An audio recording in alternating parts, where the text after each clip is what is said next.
Good afternoon, sir. Can you see and hear me? Yes, thank you. Thank you. Can we please turn to poll 004483001? We're still in January of this year. We're still on the subject of Project Pineapple.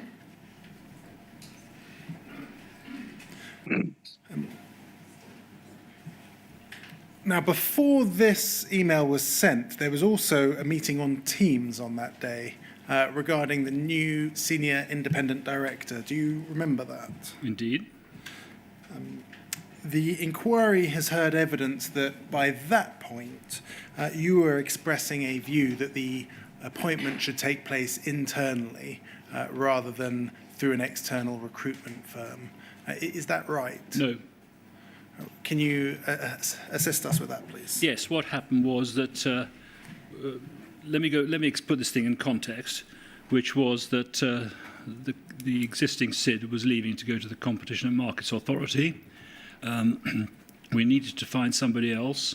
UKGI, in the form of the chief executive, rang me absolutely properly to say, look, we're not telling you what to do, but actually, just to let you know, the shareholder would have a strong preference for a white hauler to be SID, Henry, but we realised it's the board's prerogative, and I said fine. So we then did we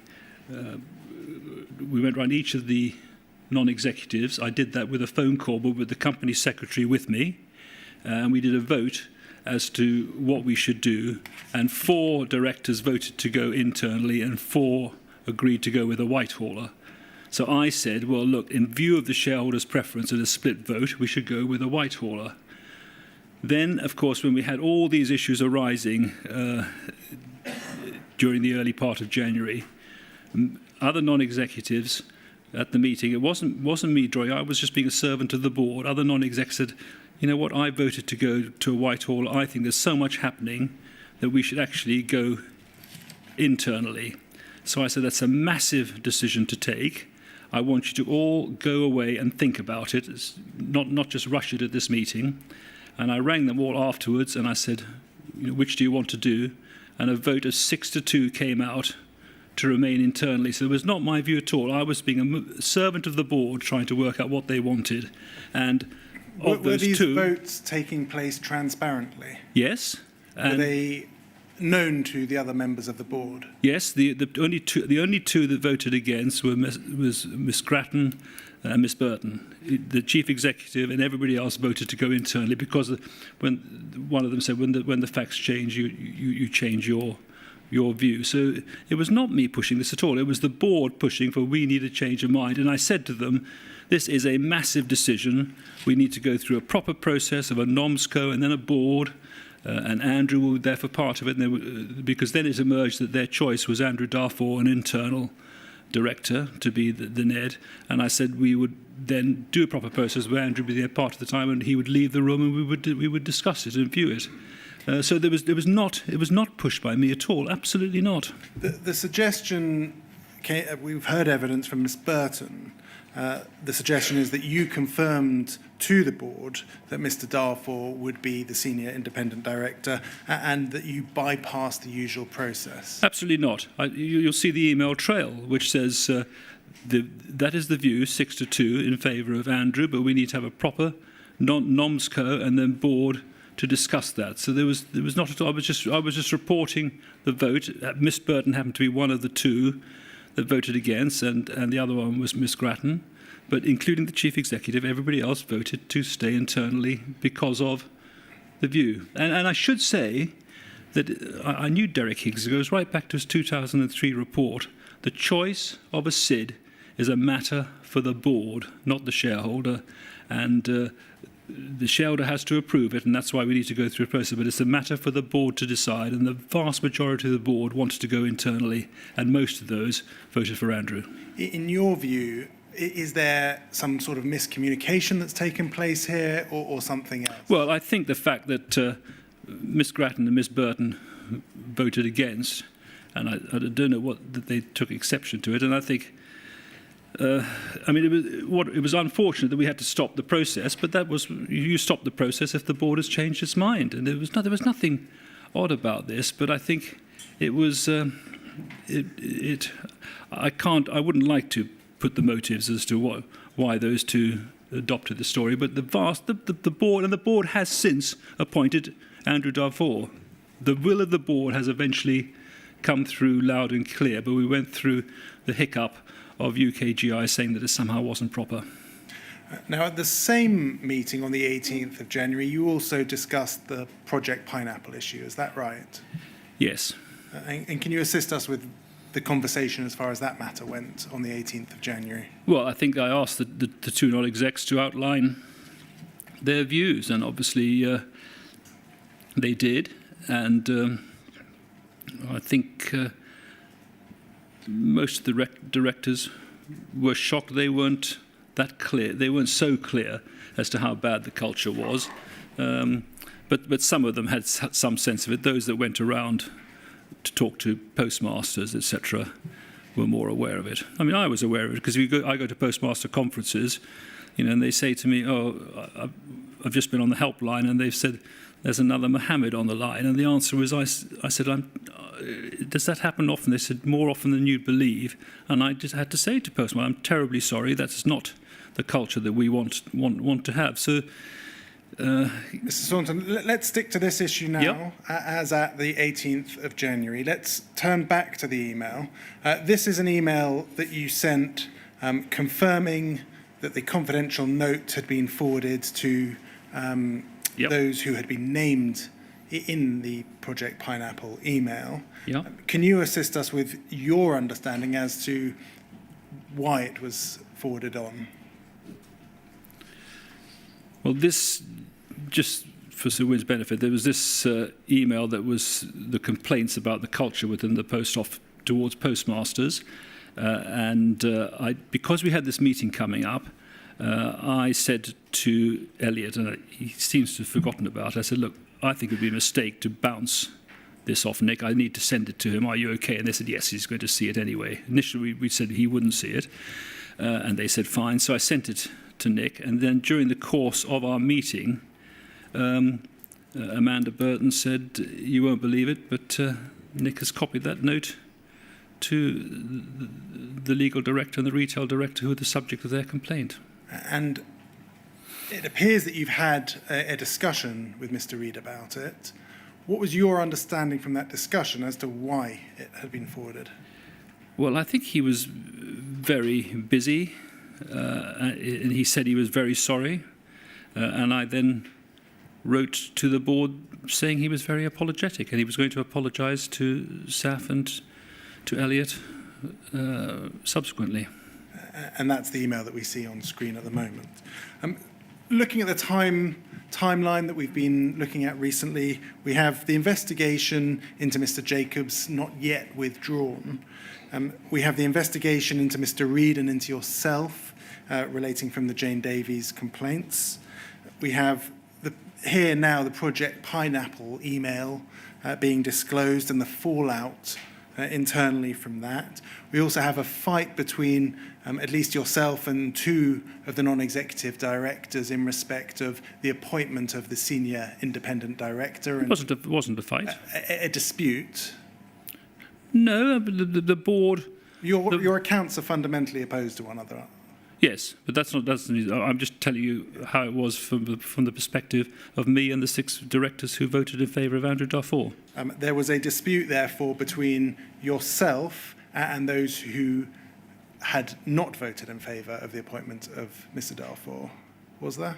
No, I don't think there was. I mean, I think that there wasn't a dispute either between the 6 and the 2. The fact is that you quite often on a board get a majority vote, and you should actually normally go with the majority vote. So it just so happened that one of them was the UKGI director.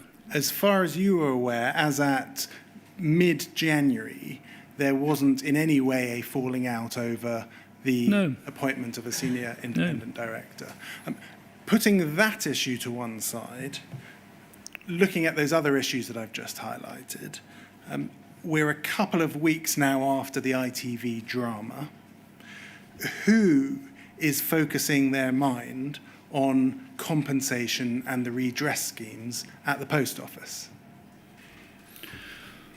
Well, the compensation and redress schemes is handled by the remediation committee, and I don't sense that there was any slowing up on that at all. It was going to be reported to us in the meeting the next week as to where they were, and I would have, if I had not been fired on the Monday, I'd been in the office getting a catch up with the remediation committee before the board. There are lots of matters going on at board level and executive level in terms of people being investigated, people being upset by the circulation of the Project Pineapple email. Do you think that there was sufficient attention at that point in time to the issues facing sub-postmasters? Well, I think you've heard from the two postmaster Neds how much attention I gave that issue. They were very complimentary about my efforts in terms of, they said it was my biggest priority, which it was. And what about the business more broadly? Well, that was also requiring quite a lot of my time, but it was... I meant, what was the reaction or the efforts of the business more broadly, the executive and the board, in relation to the sub-postmasters and focusing attention on sub-postmasters rather than spats between themselves? I don't think that the non-execs saw it as a spat. I think the non-execs saw the fact that some people had changed their mind. I think they were quite pleased that the majority was 6-2. If it had been 5-3 or 4-all, it could have been more spiteful. But I don't think it was a spat at the board level. Putting aside the senior independent director issue, I'm talking about the investigation into Mr. Jacobs. I'm talking about the investigation into Nick Reed and into yourself, Project Pineapple and the fallout there. There seems to be a lot going on at this period of time in relation to matters that don't directly involve sub-postmasters.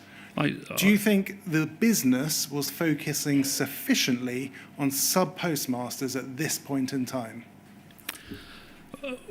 The fact is that there was a huge attention towards the sub-postmasters and remediation. It may have been for a few days we were focusing on some governance issues, but the fact was that certainly for me, giving attention to not only our sub-postmasters existing, but also remediation for sub-postmasters who have suffered, and particularly for those that had had convictions, was my top priority. We know at this period of time you were also being investigated into the allegation relating to Ms. Davies. There are several allegations that follow that you tried to change the scope of the investigation or stop the investigation that was being carried out by an independent barrister, and that separately that was in some way perhaps motivated by a desire to limit the investigation into yourself. What's your account in relation to that? Well, I initially raised these points about limiting the investigation well before I knew there was going to be an investigation into me, because the investigation into Nick Reed started months earlier, and actually it was a litany of complaints that were being made, and it was very distressing for him. So I said we need to not stop the investigation, but to limit it, to focus on the main points so that we could actually get to the truth of the big issues. That was agreed. It wasn't agreed until January, I admit, but that was what I was trying. I wasn't trying to stop it, and I was trying to limit it in respect of Nick Reed, and I was doing that before I was even investigated, based on a one sentence in Jane's report. And she said it was nothing, she had no complaints about me. But moving beyond that, the fact is that I didn't try to stop it. I tried to limit it, but only in respect of Mr. Reed. Then there have been some issues made that I didn't cooperate. The fact of the matter is, I was in Nick Reed's room. We were talking about all the issues relating to Mr. Bates. And I said, I've done absolutely no work yet to prepare for this Tooting investigation. He said, nor have I. He said, I've asked for a 2-week extension. I said, well, I shall ask for that too, because I haven't spent any time. Nick Reed was granted the extension. I was not.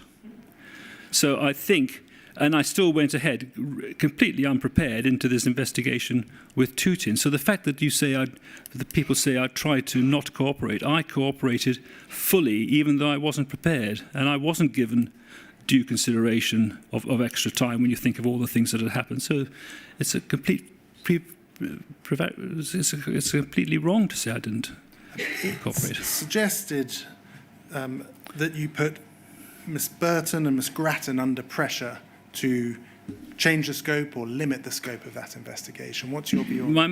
My main correspondence all the time was with the SID, because I think that was the right thing to do. And you see that he wrote back to me saying, yes, we've agreed to split these complaints and Nick into 3 categories. So that but I may have told them what I was talking to Nick about, but I didn't put any pressure on them. The discussions were between me and the SID, as it properly should be. It's also suggested that you asked Miss McEwen and Miss Sherratt to stop the investigation. What's your view I wouldn't. on that? These are relatively less senior people, so of course I wouldn't have done that. It's also suggested that you did the same to Mr. Tidswell. Oh, I did talk. Not in my own case. No, I didn't intersect in my own case. I was talking to Mr. Tidswell well before it became into me. But my main conversations, if not my only real conversations on this matter, were with Ben Tidswell. Why do you think it is that allegations are being made about you, that you tried to stop or change the scope of that investigation for your own benefit? Well, I think I quoted the fact that it seemed bizarre and weaponised. The word bizarre about this investigation was used by the current SID, Andrew Darfour, and the fact that this investigation was weaponised against me because of my support for postmasters is my view. And that was confirmed in the letter that you may have seen that has been written by Saf Ishmael. I was approached by the Institute, who said, we're going to strike you off after 50 years as an Institute member. So I rang the 3 of them up. At this point, didn't know I was going to come before the inquiry, and they very kindly issued references to say, actually, there's not an ounce of racism in Henry. We don't recognise any of this. If we'd been asked to sign the report, we would not have done. You asked me why. Saf Ishmael said, I think that Henry's paying the price for having supported postmasters. You may have seen that. So, and the other 2 also made comments. Elliot said it left a nasty taste with him. He wouldn't have approved the report had he been asked to sign it. And Andrew Darfour said it was bizarre. And he said that one person involved with it has been subject to some disciplinary. And he said others have been discredited, and he doubted the Secretary of State would have said what she said if she'd known the true facts. So the truth of the matter is there is another side to the story you've been hearing. It sounds rather elaborate, though, doesn't it? No, it doesn't. That's exactly the case. That this was a report into Nick Reed. I'm not saying forming a view one way or the other, but there was one sentence on me, and yet because I'd taken the side of the postmasters, this was weaponised, to use Jane Davis's comment, and is not recognised. The charge of racism is not recognised by the 3, and these 3 directors that wrote those references for me. One is Jewish, one is black, and one is a Muslim. And all 3 of them said how not only was I not a racist, but actually I was the biggest supporter of ethnicity on the board. So, as I say, there's a different story from the one that you heard from Amanda Burton. You're focusing on one particular aspect of the allegations, but the allegations against you included, for example, that you attempted to change the scope or stop the investigation into you. I've dealt with that, which I've dealt with both the fact that I didn't cooperate and tried to change it. And the other allegation is that you improperly interfered in the appointment of the senior independent. And I've dealt with that too. 6 to 2 of the board wanted to appoint an independent, wanted to appoint Andrew Darfour. The suggestion then that I have to put to you, that is said against you, is that it would be a rather elaborate plot to try and get rid of you because of your actions on behalf of sub-postmasters to invent those 3 matters. Well, if in fact it's the SID issue is, as I've said, which is I was acting as a servant to the board and the vast majority wanted to go internally, those are the facts.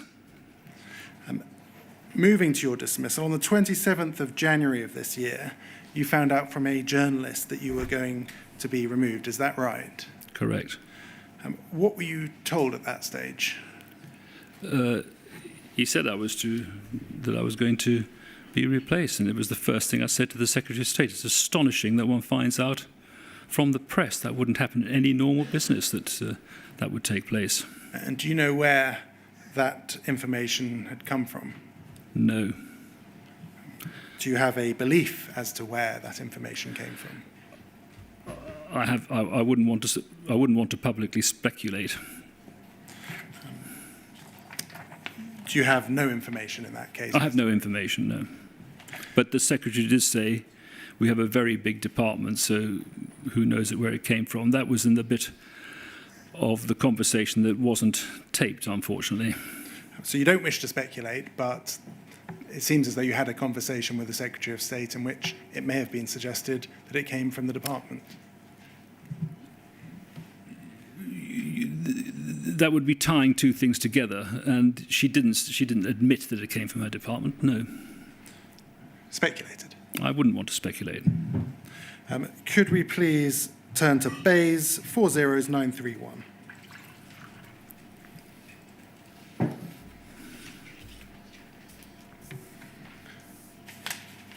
Now, this is not your note of the conversation, but this is a note of the conversation between yourself and the Secretary of State. Some of it we have, and it's going to come up onto screen in a second, sorry. It's Bayes 40931. Thank you.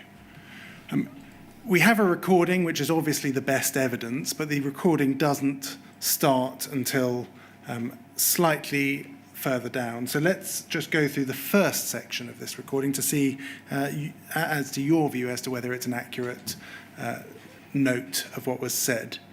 KB, that must be Miss Badenoch, the Secretary of State, started reading from the script. I'm sorry to be speaking to you under these circumstances. I understand that given the increased media scrutiny at the moment, these are difficult times for the Post Office. I'm speaking to you today to tell you that the government, as sole shareholder, is exercising our power under the company's articles to remove you as chair of the Post Office Board. Miss Badenoch noted that she was sorry it was coming at short notice. The media have gotten hold of the story, and we've heard that they will be breaking the story. The Secretary of State noted she wanted to speak to yourself first, but officials will send a more formal record of the decision shortly. You noted it was too late and was called by a reporter this morning to comment on the story. You noted how upset you were at that. Ms. Badenoch started to note how important culture is at the Post Office, and concerns about your behaviour had been raised. You then started to describe some of the events over the last 4 weeks, reflecting that the Post Office as an organisation is operating in an extremely challenging context. Now, we're going to get on to the actual recording, but so far, do you consider that to be an accurate account of the discussion between yourself and the Secretary of State? Absolutely. Yes. Yes, sorry. We'll now play the recording, because as I say, that is better evidence than somebody's typed note. And we'll just listen to that until the end. Change anything that requires a government civil servant while you get whistleblowed and whatever. So you've got there's a massive problem here in terms of trying to. At least we've got trading going much better now. Things are moving in certain directions, but it's a handful. As I said, I've chaired some companies, a lot of companies very successfully, but this one's a bit of a nightmare. But we could have got through it. But it needed UKGI to be on side, and I didn't feel they were on side for a moment. And I'm sure it was UKGI that was talking to this journalist. That's what they think is important, not actually sorting out the business. Mm-hmm. I'm sorry to hear that. But why didn't you get in touch with me? Because I had a meeting early last week with the chairman and chief executive of UKGI, and I was going to tell them all this. I know it's UKGI, but I've never met you. You see, I mean, it's just. I've chaired so many companies. You would not believe. I'm working on this business 60 hours a week, whereas I can do Smith, despite I turned Smith into an international company where the share price more than quadrupled, and I could do that on 15 hours a week. This is 4 times the time. You just wouldn't know the half of it, Secretary of State. I do know. If this is what the world is like today within the public sector. What I did find out of the ordinary was that of all of the arm's length bodies that I'm responsible for, the post office was the one where I never heard from you directly. The CMA, UKEF, the British Business Bank, the chairs of all of these organisations would reach out to my office fairly frequently, and Kevin Hollinrake did manage the relationship very well, but there didn't seem to be any interest in doing much more. So you and I haven't had a chance to build up a relationship which would have probably been more helpful at the moment. The scenario turned from difficult to crisis. I have been given a very, very high level overview of the governance issues that have led to the advice given to me about the decision which I have now taken.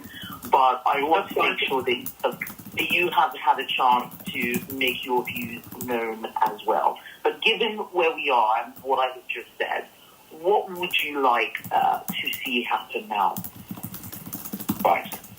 So what we need to do is actually, I think it's a very difficult one with regard to the CEO. He's very unstable, and actually, I've said to Lorna, we need to have an adult conversation with him to say, look, stay through the inquiry and we'll treat you as a good leaver, and nail him down for 12 months. But of course she says, in the government it's very difficult to offer good leaver status.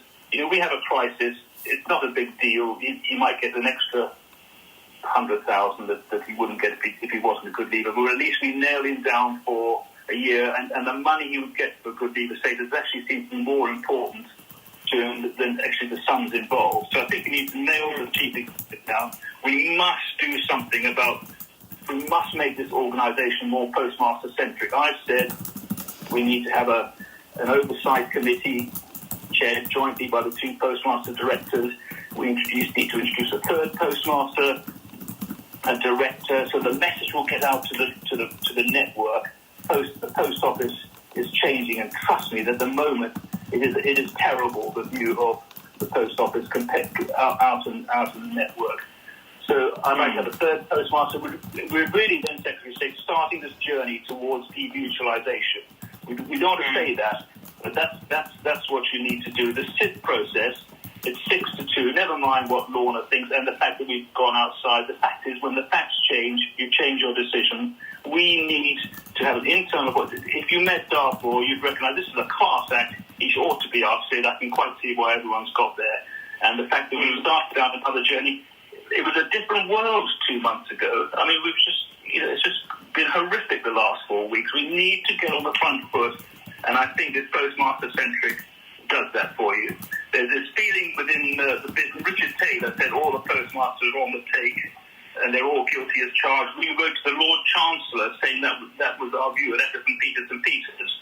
That is not my view. I don't think it's the view of the majority of the board, but I think that UKGI in sending that letter, which was it was actually contrary to what the government ministers were trying to do, and in fact you'd be surprised the sort of things your civil servants say about ministers. So it's a mess, but the fact is this view of guilty as charged postmasters on the take has got to change, and we need a massive cultural shift in his organisation to do that. And most of the directors are on side. The UKGI director is not, but she couldn't. Nick, the chief said she couldn't run a bar, let alone run a company. We've got a big problem now. We need to take some very tough business-like decisions in terms of culture to change it. And when we talk about culture, as Nick said, Lorna thinks it would just be a crusade for female diversity. It's not that. It goes to the heart of how we operate post office. This cultural shift. It's enormous what we need to do, but I think it's possible. But I don't think we need to have Andrew as the SID, chairman that would put it through. I think you need to change the UK GI director. This he just gets it at all. And it's a battle that's winnable, but by God, it's going to be a battle. It certainly is, and there is so much that needs to be done. And I'm very sorry that your tenure with the organisation has ended up this way. I know that the events of the last 4 weeks must have been particularly difficult, not just for you, but for the whole organisation. And I would go so far as to say traumatic. But the complaints which we have received are serious enough. I'm afraid, Henry, they are serious enough for us to have to intervene in this way. I don't know how you would want to frame it within the press so that we can make sure that this isn't something particularly awful. If you would like some time to come up with a form of words about ending your tenure and the conversation. I would like it drafted by someone outside UKGI who's the truth is, obviously I have a reputation built up over 50 years, Secretary of State, and some especially successful chairmanship, so I don't want to... I was rung up by your people to say, will I take the job on? I didn't go applying for it. It was time to put something back. So, I felt strongly that's the reason I took it. I'm not doing it for the pay. So I'm very jealous of my reputation. So I think you need to understand that, and I would legally challenge any comments made in that regard. So I think it just needs to be a lot has happened, and we're looking for I don't know. I said what needs to be done at Post Office, and I think you can understand my passion for how it could have been sorted. It won't, and how it won't, why it may not get sorted, and that's the most important thing. But in terms of my leaving, I don't think you need to say a lot. Really. Henry's standing down. Why do you don't need to give a reason? I don't need to give a reason. Well, given the amount of media scrutiny, I think it'll be better for us to give reasons and come up with a form of words that work. Otherwise, it'll just be the speculation and so on that will drive it. If I could ask, I've got my private secretaries on the line. If I could ask for your personal contact details, I will get the office to draft a press release which you can have a look at. And it should reflect the conversation that we've just had. And hopefully we can move swiftly before there's any sort of announcement in the papers. So I think if there's anything on whatever this is on whistleblowing, I would contest it hugely. Okay. That is understood. I will need to make sure that official... My reputation is very important to me. As I say, over many companies. I was asked to come and do this.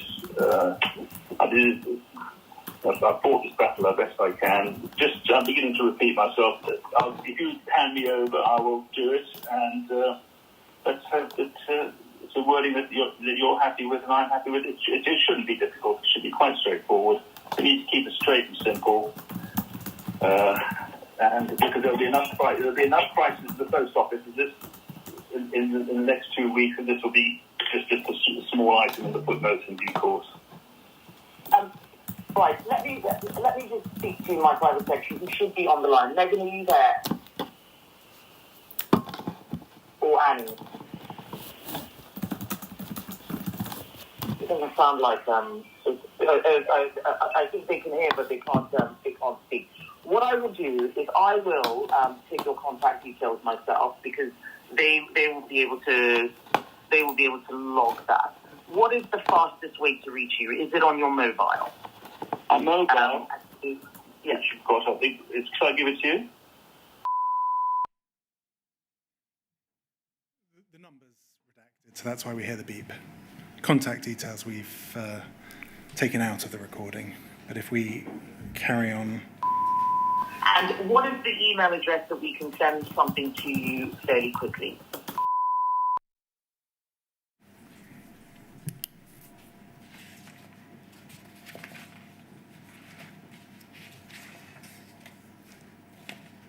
That's just the provision of an email address. All right. We will move it And quickly as I'm taking this, therefore I won't turn up to the board meeting on Monday or Tuesday. Yes, that is correct. Fine. I'm sorry, but that will need to be the case given the conversation we've had and what I suspect the media are going to be doing. And if it is any consolation at all, I doubt it will be, but I'm very angry about the fact that this has been leaked without us doing this properly and means that it's been appalling. It's appalling. It is appalling. And I have noticed what you have said about UKGI. I do think that they have been part of the problem, and that is the next step. That is not my view, that is the view of most of the board. That I had a meeting, when I said I've got a meeting with the chairman and chief executive of UKGI, I said for governance purposes I've never held a meeting just with the directors that aren't on UKGI, but to give me a view on what was said, and this was taken very badly by Lorna, but actually it's good governance. And they just said, you've got to tell them straight, we support your strategy, give us the tools and we can do the job, was sort of summary of it. So there's some serious work to be done in terms of the UKGI situation. Okay. Well, let's see where we can get to going forward. But I'm very sorry to have to make this call, Henry, and I really do wish you well. That stuff happens. Okay, thank you, Secretary of State. Thank you. Take care. Thank you. Bye-bye. Bye-bye. Thank you. That's the end of the recording. Now, tracking back to where we started this morning, we had, even before you became chairman, that letter to the then Secretary of State regarding Mr. Reid's pay, followed by the meeting with Sarah Mumby in the January, a year before this conversation, that we've addressed at length today. We then have a board meeting where the minister attends, and as we saw, very little discussion about matters such as compensation, etc. Why is it only when you are being dismissed that you are raising the issues we've heard being raised directly with the Secretary of State regarding UKGI, regarding culture, regarding the CEO? Well, as I've said to you before, you've heard the postmaster's evidence, and they told you how much it was the front of my priority right throughout the year. So that's the first thing. Secondly, in respect of my contact with the Secretary of State, I had some contact with Mr. Hollingray, who was the minister. In fact, in corporate land, just to be clear, the contact always in a business is between the chief executive and the shareholder. Because I was involved with all four of my companies, we were quite active in acquisitions, etc., and I was known to have some expertise in that area. I would quite often go to shareholders on very special deals, particularly if they were putting up new money. But on the day-to-day contact with the shareholders in the corporate world, it is always done by the chief executive now. So that's what I was completely used to. The Secretary of State now says, oh, you should have seen me. If she'd wanted to see me, of course I would have gone. But for me, coming from the corporate world, that was the normal way that things were done. And Mr. Reid saw the shareholder on a regular basis, reported back to me what was said, which is exactly what would have happened at any of the companies where I was a chairman of. The Post Office isn't like W.H. Smith or another company. No. It's a very different type of company that is owned by the shareholder, the government.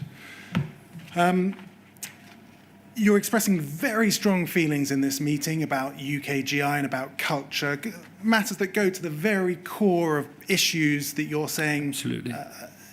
Have occurred at the Post Office. Absolutely. Why leave it until your dismissal to raise those directly? No, to the Secretary of State? because you've seen that Nick Reid was also aware of them, and he was talking to the shareholder about them. So it wasn't being held back from the shareholder, but the relationship between, at the Post Office, The relationship between the shareholder and the chief executive is always with the chief executive. That's what the previous chairman said to me is the way that it was done, and it didn't surprise me because that's what I was used to in the corporate world. So it's nothing to do with me. It was the way, the relationship that the shareholder had with the chairman of the post office, both me and before me.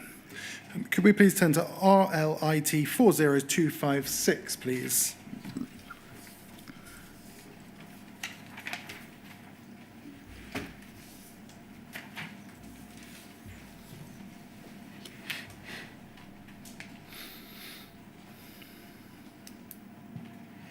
Now, after your dismissal on the 18th of February 2024, you had an interview with the Sunday Times. Is that correct? Correct. And we see here the reporting of that interview. Could we scroll down, please, and focus on page 3?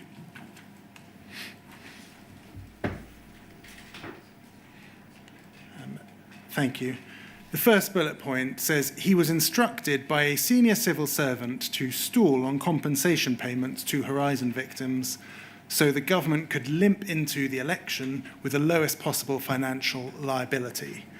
Is that an accurate recording of the information that you provided to the newspaper? I did use the word limp, and of course, when I found my file note, I found that the word was hobble. So that was factually because the Sunday Times said, look, the government is saying this is all wrong, so can you find your file note, which I did, because by that stage the Secretary of State had said he'd lied in Parliament. That was never repeated once I found my file note. So I did say that the secret civil servant had asked me to hobble into the election, and I think it's not reported there, but to stall on cash payments generally, including compensation and Horizon and the business. The reporting there is compensation payments to Horizon victims. That's obviously significant for the inquiry's purpose and for the public's purpose. No question. Did you say that you had been told, instructed by a senior civil servant to stall on compensation payments to Horizon victims because of, in some way, what I the would have next said was election? to stall on payments inter alia, including compensation. We saw the discussion earlier today. Sorry, could I be clear about that? I appreciate that newspapers, this is a newspaper report of what you had to say, but I would like you to be as precise as possible, Mr. Staunton. Did you say words to the effect, you were instructed by a senior civil servant to stall on compensation payments to Horizon victims? To stall inter alia on payments. Well, I doubt whether you would have said inter alia to the... No, but on all payments, including compensation, yeah. Perhaps we could turn to page 5. If I could just say, sir. No, I'm going to ask the question Okay, and then you sorry. can address the chair. But let's look at page 5, please, and the bottom of page 5, because it has words in quotation marks. It says as follows. It says, early on, I was told by a fairly senior person to stall on spending on compensation and on the replacement of Horizon and to limp on, in quotation marks. I did a file note on it, limp into the election. He said it was not an anti-postmaster thing, it was just straight financials. I didn't ask because I said I'm having no part of it, I'm not here to limp into the election, it's not the right thing to do by postmasters. The words limp gives you a snapshot of where they were. Is that a direct quotation from you to the journalist? It would be words to that effect. And it appears that you had told the journalist that the words limp into the election related to compensation and the replacement of Horizon, not broader matters relating to the post office. Is that correct? No, I would have said on all payments, including compensation and Horizon. Because And there was only the other one, which was operational costs, because the inquiry was obviously it would be what it would be. we saw earlier today the note of the conversation that you had, and in neither your own note nor the department's note was there any reference to compensation. You saw from my note the huge pressures on the government. You saw from my note that she wanted that I was instructed to hobble into the election, that all costs had to be strenuously considered, and the only costs that we had were Horizon, remediation, and operational, and the inquiry. And so all of those were included. So I've put in compensation and Horizon. Maybe I should have said and operational costs.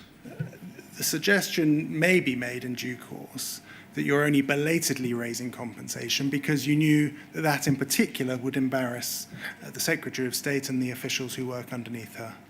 No, it wasn't. My strength of feeling for the postmasters, if I haven't got that across to you now, I've clearly failed. But you've heard it from the postmaster, Neds, how strongly I felt about it. You're hearing a story from other people in the post office, and you're clearly providing more credence to that. I think you should give some credence to what the postmaster, Neds, are saying. I rudely interrupted you before. There was something that you wanted to say to the chair. I'm totally forgotten, Sir Wynne. Did you just... I was distracted. Well, what was happening, Mr. Staunton, was in effect I was pressing you to say whether or not what you are reported as saying by the journalist was accurate. And I think essentially you've answered that question in your answers to Mr. Blake. But if there is anything you wish to add, then please do so. Well, I think you made a really good point, which of course I kind of assumed that I would see his draft before it was published to make finer corrections. But as you say, you lose control over it, and I was never given any opportunity to look at this in detail. I think I would have, I might have used the words inter alia, or I would have, in the first comment, I'd have put compensation, Horizon, and operational costs, because all of those were to be dealt with and held back on. All right. While we're still on this article, if we could turn back to page 3, please. There was a second bullet point that I just wanted to ask you about.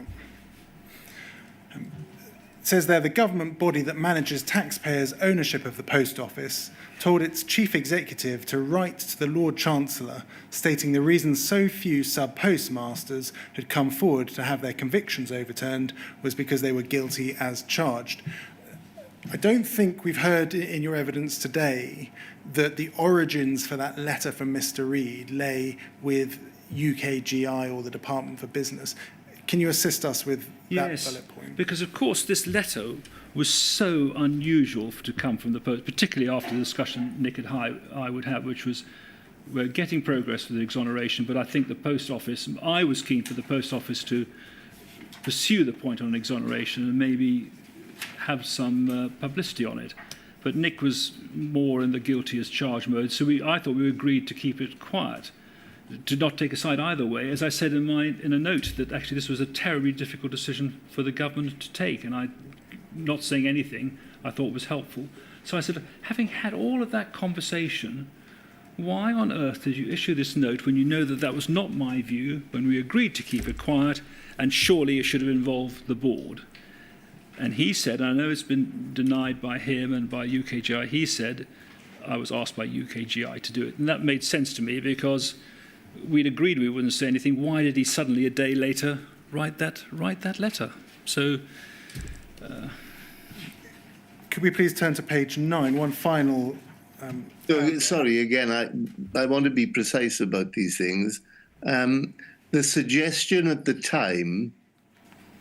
Sorry, no, forget it. I was confusing two documents. Never mind. Carry on, Mr. Blake. Page 9, please, underneath the photograph. You referred in this interview to the term untouchables. It says there a source close to the post office said it was not true that it continued to employ 40 investigators involved in the Horizon scandal and that it did not recognise the untouchables tag. Now, without going into matters of parliamentary privilege, matters that were discussed in front of parliamentary committees, what is your view as what is said by the source close to the post office? Well, I think you've heard that Nick said he didn't recognise the word untouchable. I think you've heard from the postmaster directors. One of them said to Nick, "It's your words." Amanda Burton said, "It's your words." Andrew Darfour has confirmed to me that it were Nick's words. So the fact that it did not recognise the untouchables tag seems strange. I've already used the word circus in a question earlier. January, February of this year, it seems the circus is continuing. Would you agree with that?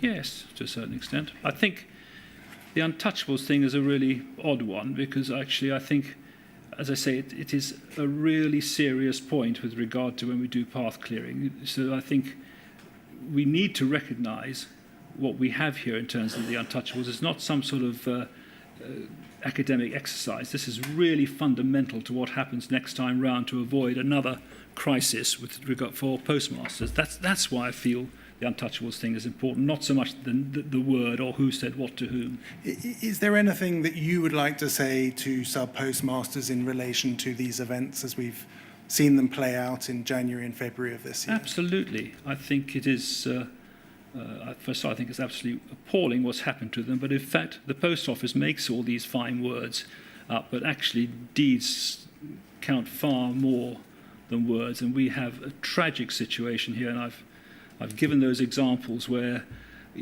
words are used that show clearly no sympathy at all for sub-postmasters who are subject to litigation. And I would say to them, hang in there, because we've got to accelerate this process. I wrote to the Select Committee and I said this process must be taken out of the hands of the postmasters. We should give a 6-month deadline. The Post Office, I think you mean. Taken out the hands of the Post Office. I'm sorry, taken out of the hands of the Post Office. And we must get this thing sorted in the next 6 months. And I know that every 6 months elapses and somebody says, let's do it in the next 6 months, which is exactly what Alan Bates has done. But the fact is, I would say, don't be discouraged. It must be coming to the end. There's a lot of pressure being put on. Have faith. One final document that I'd like to take you to, it's Bayes 0000753. It's a note after your time at the Post Office. It's, I think, from Minister Hollenrake's private office. And there's a discussion there with Mr. Reid and others. I'm just going to read to you a section of it. Kevin, that's Minister Hollenrake, says, fair to say at a certain point in time, have to take the gloves off and try to manage the info. I think the Select Committee were weak with him, apart from Anthony Higginbottom. Sorry it was so messy, keen to support in any way we can to make sure we get past this. Hope he's discredited. Anything else you think we need to do to make it easier? From what you understand, is that a conversation about you? I assume so, to discredit me, absolutely. It's the circling of the wagons, and anyone that's in supporting the postmasters is, as the postmaster directors themselves have found, as I warned them that would happen, that's what happens. And then Mr. Reid looked to Lorna on this, and then Lorna Grattan from UKGI says, need as much support as you can get from Ben Tidswell to try and get the board functioning properly.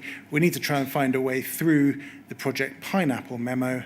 Mr. Reid says, we'll have a board meeting tomorrow and we'll see where we get to. Postmaster non-executive directors may use tomorrow as an opportunity to criticise on funding and anti-postmaster sentiment. Need to avoid tomorrow morning being a proper road crash. Catherine Sharratt, the interim CFO, says, had a bit of a flavour of it on Monday. They think it did not do enough for postmasters. Elliot mentions where the investment for the future of the business and postmasters REM is front and centre. Costs are rising, and this has been a theme of theirs for quite a while. Nick says, this goes back to whether the postmaster directors are playing the role of a director or a trade union rep. I don't know where that is going to go. They're extremely exposed as a result of Project Pineapple. Not sure how to patch this up. It's a slight standoff. Lorna Grattan says they're not in a good place and aren't operating in a way appropriate for the business. Mr. Reid says, how can they ensure their own self-interest doesn't cut across their role in supporting the Post Office as a business? What are your views as to the discussion that's taking place here? I think it's absolutely appalling. And why do you say that? It's absolutely appalling because the postmaster directors were making something. This is a terrible issue in terms of our culture, in terms of how postmasters are the regard in which they're held. Guilty as charged. I won't repeat it all. And they have cried foul, and then for the word to be used twice, that they are now exposed as if they're some sort of shooting gallery, that's just not the way that they should be treated. They've taken a huge risk. I told them it was a huge risk. I said, you will lose your businesses if you're not careful. And they were still extremely brave to proceed with this route, and they should be congratulated. And so to be spoken of in these terms, as I say, is appalling. So those are all the questions that I have. We do have a small number of questions from call participants, mindful, of course, that we have Mr. Cameron on this afternoon as well. I will let those questions be put. Mr. Jacobs. Thank you, Mr. Staunton. I have some questions for you. I represent a large number of sub-postmasters. At 11:45 this morning, you referred to the importance of greater commercial success in the Post Office. And in your witness statement, you say that your initial assessment was that Post Office needed to refocus its activities in order to put its operations on a commercially viable footing. But then on the other hand, you say at paragraph 7 of your statement that the Post Office is a vital public institution, and you took the position because you were doing a public service and giving something back to the community. And then at 2:30 this afternoon, just now, you agree with Mr. Blake that the Post Office isn't like W.H. Smith's. It's a very different type of company owned by the shareholder, the government. So with those statements in mind, my question is, should the Post Office really be a business in the strict commercial sense? That's a very good question. I think we should be commercial. I think we should reduce the cost because I think that gives us more profitability to pass down to postmasters. So I think it's in postmasters' interests for us to be a commercial success. And if I may, I'll just draw attention to that memo that we've just seen, where the minister said, even after spending on the horizon, this business is bust. He's wrong. This business, if we take, I do this all the time in my business career. I looked at the cost base and I thought we could take 100 million out of the cost base. We could do much more in terms of income, in terms of banking framework too. We could have an extra 150 million of income. We would have a thriving business here, which would be much more money for postmasters, which is absolutely fair because they just don't get nowhere near the right rate for the job. So actually, I think on the one hand, it needs to be as profitable as possible. Equally, there are a host of post offices which are not profitable, whichever way you look, and perform a public service. And for that, I think you need to get a grant from the government, a bigger one than it's got now, because this grant doesn't really do it for the postmasters. But if you've got a decent grant for those postmasters who are in areas where they're just performing a public service, get the post office with a much better cost structure, we would have a business which would be better for all postmasters, including the small ones who are benefiting from a grant. The Post Office has been propped up by the government in the past. We know that in 2010 that there was a 1.3 billion investment as part of the network transformation scheme. We know that part of this propping up is to keep post offices going in rural communities where perhaps businesses might not be viable. Absolutely. Should the Post Office need to make a profit if it is largely a public institution entrusted to give public services to communities? Well, the reason I would like to have a lower cost base so that it was profitable is that I think I have a slight worry with the government. If they thought that they were just throwing good money after bad, they might not support the government. So I think it's incumbent on the Post Office to be as efficient as possible and to have as much income as possible. Still have a subsidy for the other postmasters, but I think if you did that, there would be actually more income for postmasters, which is which they're crying out for because it's not a profitable business. Well, exactly. And on the subject of income for sub-postmasters, we've been told by many of our clients that large numbers... Oh, I'm sorry. Sorry. I'm so sorry. I do the same sometimes. Sorry. That large numbers of sub-postmasters receive remuneration that's below the minimum wage. No question. And that very many of them, and these are people that are at the heart of the business, are struggling today to make ends meet. And you accept that's the position. I go to postmaster conferences. These people are working 70, 80 hours a week. And when you see the profit of their businesses, it's outrageous. That's why I'm anxious to have a successful, thriving postmaster, providing more income for postmasters, because it's absolutely necessary. And there's a disconnect, isn't there, between the drive to profit and the pay of senior executives and the reality of how some sub-postmasters are remunerated on the ground. No question.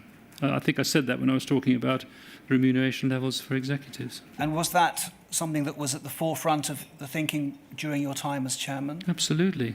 I mean, I spent a lot of time with the postmasters, and I could see how hard they worked. I mean, they were reconciling these balances into the night. I mean, it's every night. I mean, I was going to say you wouldn't believe it. Clearly you do, because you represent so many and talk to them. Well, I don't need to tell you.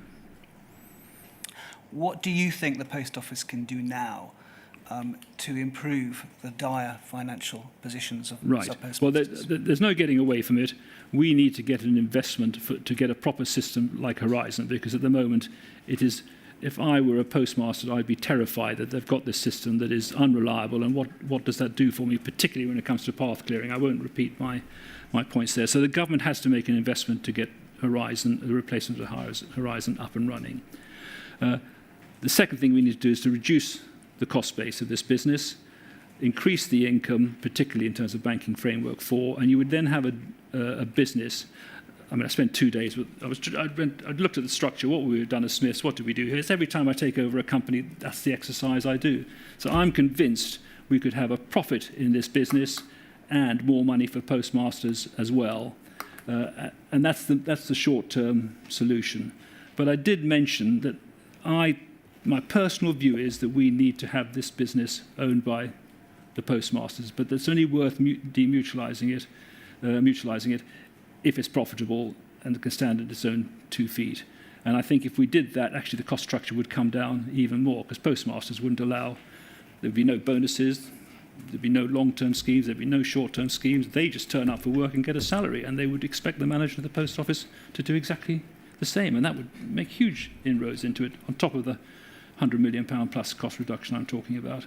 So, but that isn't for tomorrow, that is for 2 and 3 years away. But I think that would benefit them too. Thank you. I have one other very, very short topic, and I'm conscious of the time. We have 3 of our clients here, and many of them are watching from home, and we've had a number of messages from them today while you've been giving your evidence. And the general view is that they all note that you were supportive of the sub-postmaster non-executive directors, and they feel that you were badly used by the Post Office. Thank you. I feel that too. Who do you think is responsible for this weaponising against you, throwing you under the bus, so to speak?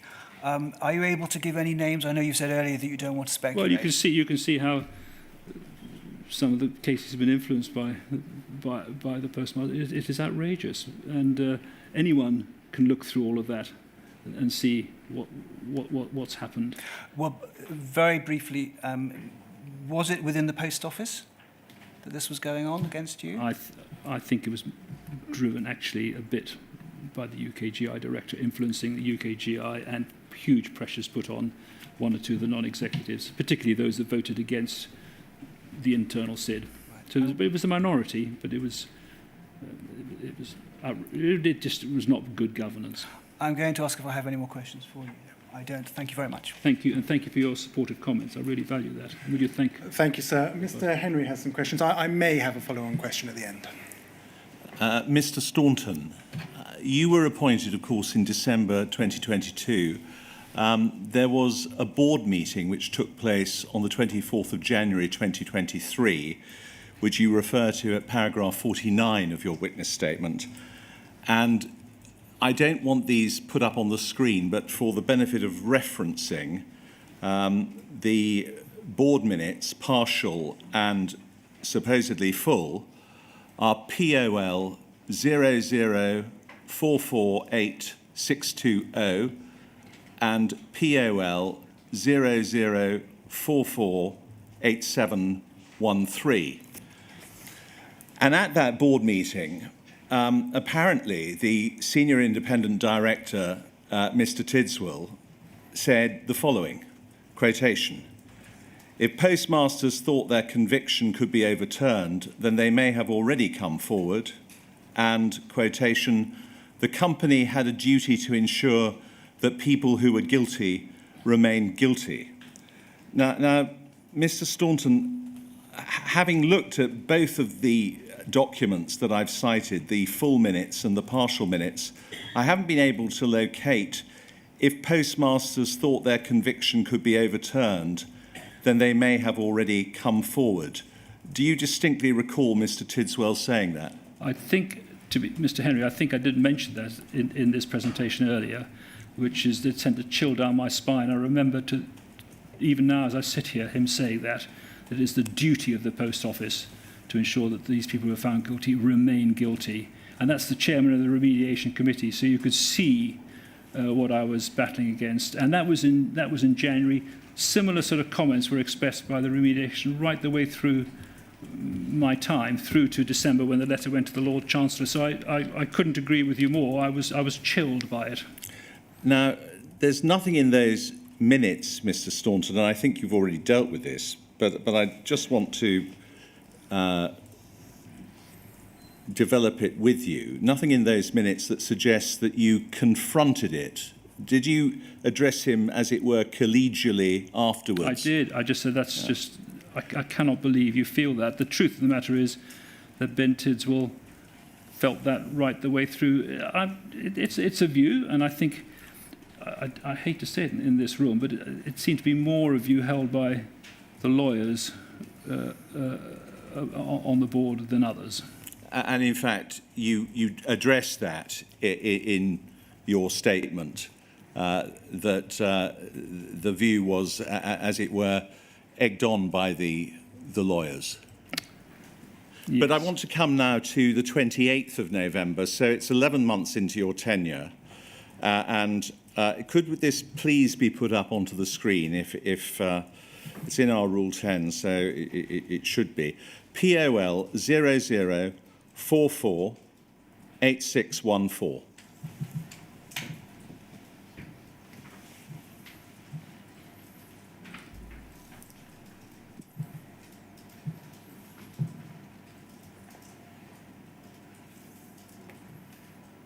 And could we go, please, to page 12 of 21? I want to concentrate on paragraph 8.4. And 8.4, disclosure of potential future appellants. And SR, that's Mr. Ricalden, is it? Yes. SR spoke of to the PFA exercise and what had been achieved. SR outlined the identification of 333 cases, that's November 2023, where the conviction did not appear unsafe, although further information could change that position. However, on the evidence held, the company could not properly concede these appeals. This information had been shared with the DBT Advisory Committee, and the RU team were working with the communications team as to how this information might be communicated. So therefore, they would have been working with Mr. Richard Taylor. Correct? Yes. Yes. Now, there is no evidence in these notes, Mr. Staunton, of any trenchant challenge by you, no confrontation by you. This is wrong. We shouldn't be doing this. We're defending the indefensible. Do you accept that this was a missed opportunity for you to leave your mark and, impress your views very, very clearly in that meeting? Well, I would say that the position was. I'm sorry. The position was. I quoted the position in January where it was 550 cases, and Simon of Caldron said that only 12% might be appealable. So I just didn't accept that, and I said that, and I did say to Simon afterwards, it goes back to this culture. But no, Mr. Staunton, I'm trying to explore with you. Yeah. There is no doubt at all that you were supportive, but what I'm trying to suggest to you is that you did not clearly message your concerns, they were not clearly documented, and so therefore you did not confront the culture that confronted you, a culture of denial, and they must be guilty. You didn't do it effectively. That's what I'm asking you. There was a culture of denial. As I've said to you, my style is to say to people outside the board meeting that if you keep challenging people in board meetings, you can end up in a bit of a mess. I actually did contest this, the comments about Ben Tidswell that you referred to earlier with him, and I also contested the 333 as well as the 550 with Simon, because clearly this is based on the Horizon system, which is completely inappropriate. So the answer is I did confront Simon outside the board and said, this doesn't make any sense, Simon, to me. You must remember we have a remediation committee that goes through it in detail, which is chaired by Ben Tidswell. So there's an element of process about it. And as the chairman, all you can do is say, guys, that surely doesn't make any sense. Can't we look at it another way, or whatever? But so the answer, I did challenge them both, and you can hear from the Postmaster Neds how much I challenged on behalf of particularly those people that were convicted, which are the numbers we talk about here, but also the thousands of postmasters that lost so much, even if they weren't convicted. No one did more to try and change things within the post office than I did, and that would be confirmed by the two Postmaster Neds. But, Mr. Staunton, you accept, don't you, that you had a specific role in determining whether the communications as chairman were effective and supported the achievement of the organisation's objectives. And one of the most important objectives was the proper, full and fair compensation and exoneration of the postmasters. You must accept that. So and no one was more acutely aware, particularly of exoneration. As I say, you heard my horror at the exoneration comments made previously by Mr. Tidswell throughout 2003, and no one could have been more questioning of him than I was. But it's unfortunate, isn't it, that we don't need to go to it, but obviously there was the CEO, Mr. Reid, on the 9th of January, sending that unfortunate letter together with the Peters and Peters advice. And there was Mr. Taylor suspended on the 12th of January, who was basically saying, well, some of them downright stole it and even disputed the findings of Mr. Justice Fraser's judgment in the Horizon Issues trial, quote unquote, because when he was caught out on tape, he said, it's never been proven that there was a link between the computer glitch and anybody actually losing any money. I mean, obviously, reflecting on your efforts, and I don't doubt you attempted to do something, but you were not able to change the culture, were you? If that's the way your CEO is approaching things and your Director of Communications. Everything that Taylor said, that was widely held, not just by Taylor, widely held within the company. That's absolutely right. And I don't disagree. That's why it was such a big battle to change the culture. It was my top priority, as Ish and Elliot said. Now, my closing issue for you, Mr. Staunton, is this, and obviously you don't subscribe to it, but the idea is, well, if they haven't come forward by now, they must be guilty. The firm who instructs me... I don't agree with that at all. I totally yes, agree. You disagree with it vehemently. Absolutely. The firm that instructs me represented Mrs. Kathleen Crane. Her appeal came before the Court of Appeal on the 25th of January 2024. So a little more than 2 weeks after Mr. Reid sent that letter to the Justice Secretary. In its judgment, the Court of Appeal noted the profound fear which had prevented her from pursuing any challenge to her conviction, which had dated back 14 years. And they had no hesitation in granting her appeal. They granted a lengthy extension of time. And even on the morning of her appeal, before it was heard, when it was even known that the Post Office would not contest it, and her case fell squarely within the Horizon cases, she was terrified that her appeal would nevertheless be rejected. And so that fear, that profound fear, was how she felt after 14 years of suffering in silence. Now, we know that you were addressed. So what's the question, Mr. Henry? Yes, sir. We know that you have addressed why people don't come forward, and you received a very measured and balanced briefing on the subject from no less than Miss Galavant, King's Counsel, who said that some might have been traumatised and afraid. But given what the Court of Appeal held in Mrs. Crane's case, how many of your former colleagues at senior board level or senior executive level, how many of your former colleagues actually shared that view? Or are they still unable to understand that people might not come forward because they are terrified and scarred by their experience? Well, I'm sorry, Mr. Henry, but he can't answer for his senior colleagues who have not been his colleagues for at least, by my reckoning, 8, 9 months. Well, could I just deal with it in this way then, sir? When you were recorded speaking to the Secretary of State, and we've heard the recording, and you actually mentioned Mr. Taylor, saying that he thought that most people were guilty as charged, etc., etc., you said this to the Secretary of State: you didn't think that most of the board held that view. But how many of the board at that time, when you were speaking to the Secretary of State, held the view that the postmasters were guilty as charged?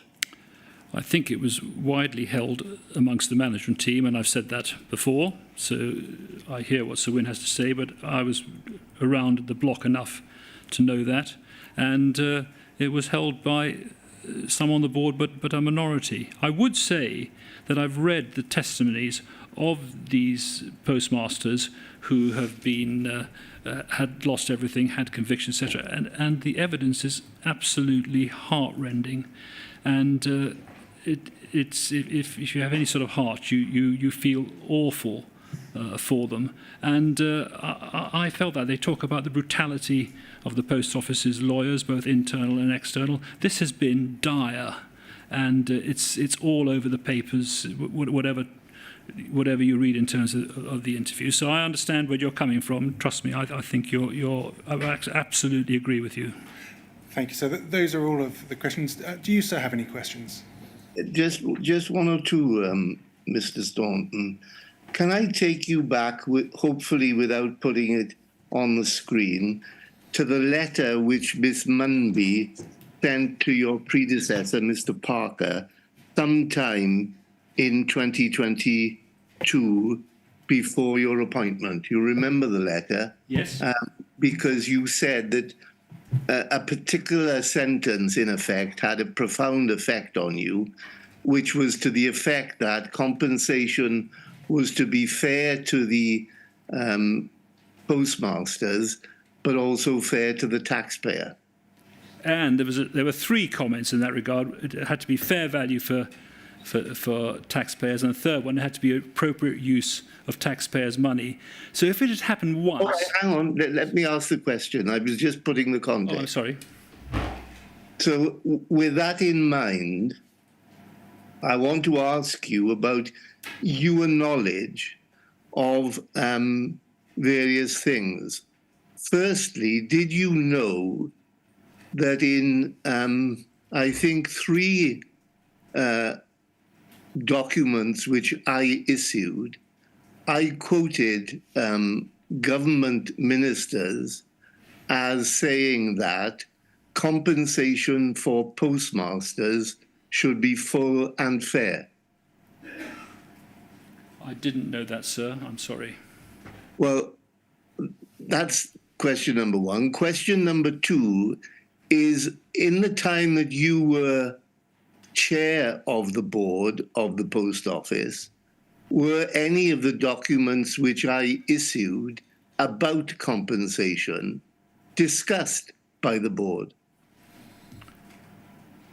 I don't think, when it was reported back by the remediation committee, I'm sorry to say that I don't recall much feedback, sir. All right, fine. And thirdly, So I could say the minutes of the I focus on the remediation. yeah, all right. There may be something in the remediation committee, so if I've got that wrong, No. We'll find out. I'm asking about your knowledge. Yeah. I'm not saying this unkindly. Whatever I may have said in those documents clearly didn't make much impression on you, since you can't remember it. I don't think it was. I don't think it was presented to the board, sir. Right. All right, that's fine. Then the third question I want to ask you is this. You obviously saw a distinction between compensation which was full and fair to the postmasters and compensation which was fair to them, but which took account of other factors such as the public purse. Yeah? Absolutely. And presumably you did so because you realized that compensation which took account of factors such as the public purse might be less generous than compensation which was full and fair. Absolutely, sir.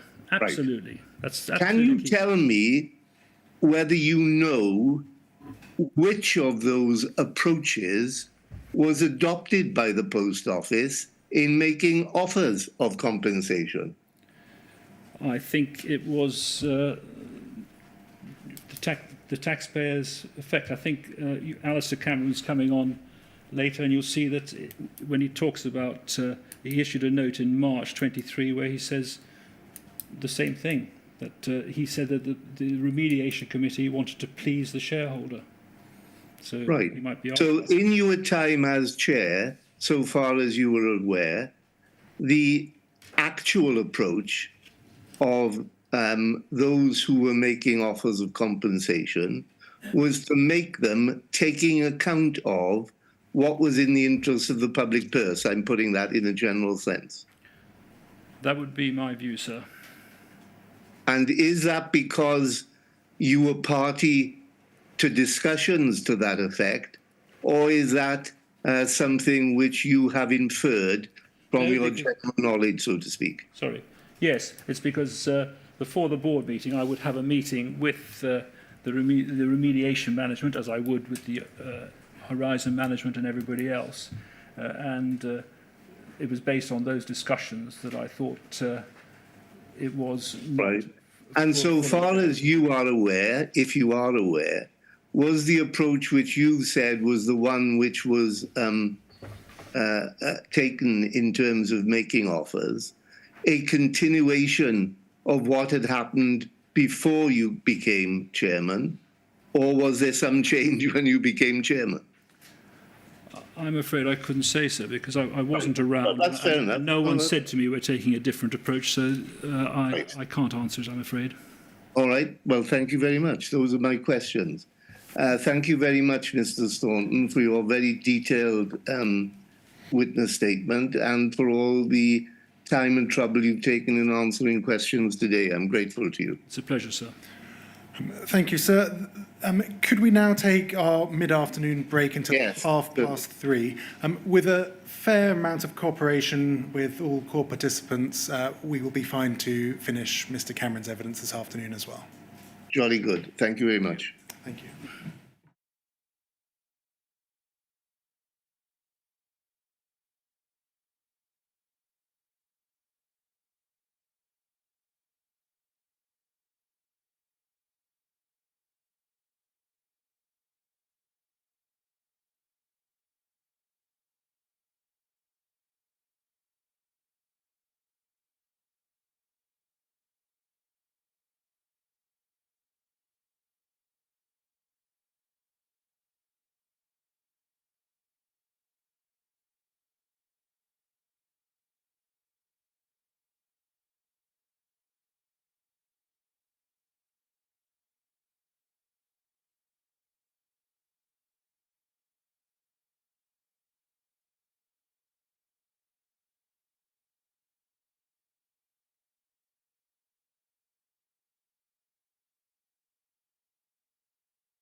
Good afternoon, sir. Our second witness of today is Mr. Cameron. Yes.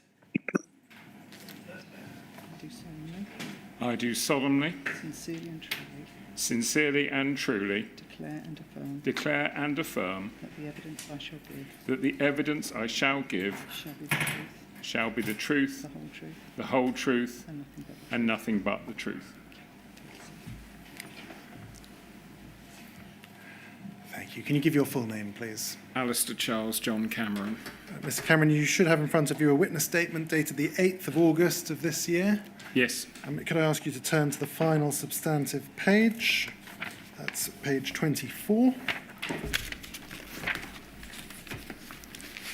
Yes. Can you confirm that that is your signature? Yes. And can you confirm that that statement is true to the best of your knowledge and belief? Yes.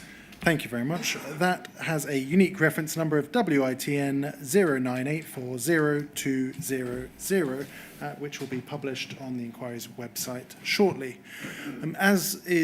We know, you have previously given evidence to the inquiry on the 17th of May 2024, and you've given quite a great deal of evidence, so we can take things pretty quickly this afternoon.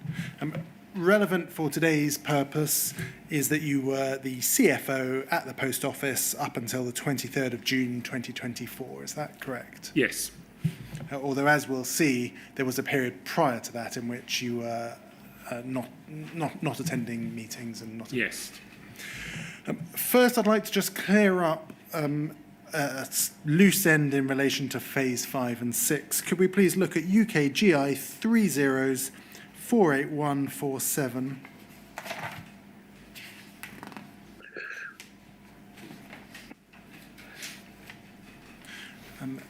Thank you. And we'll start with the bottom email. It's an email from Mr. Foat of the 30th of April 2021 in respect of the Simon Clarke advice.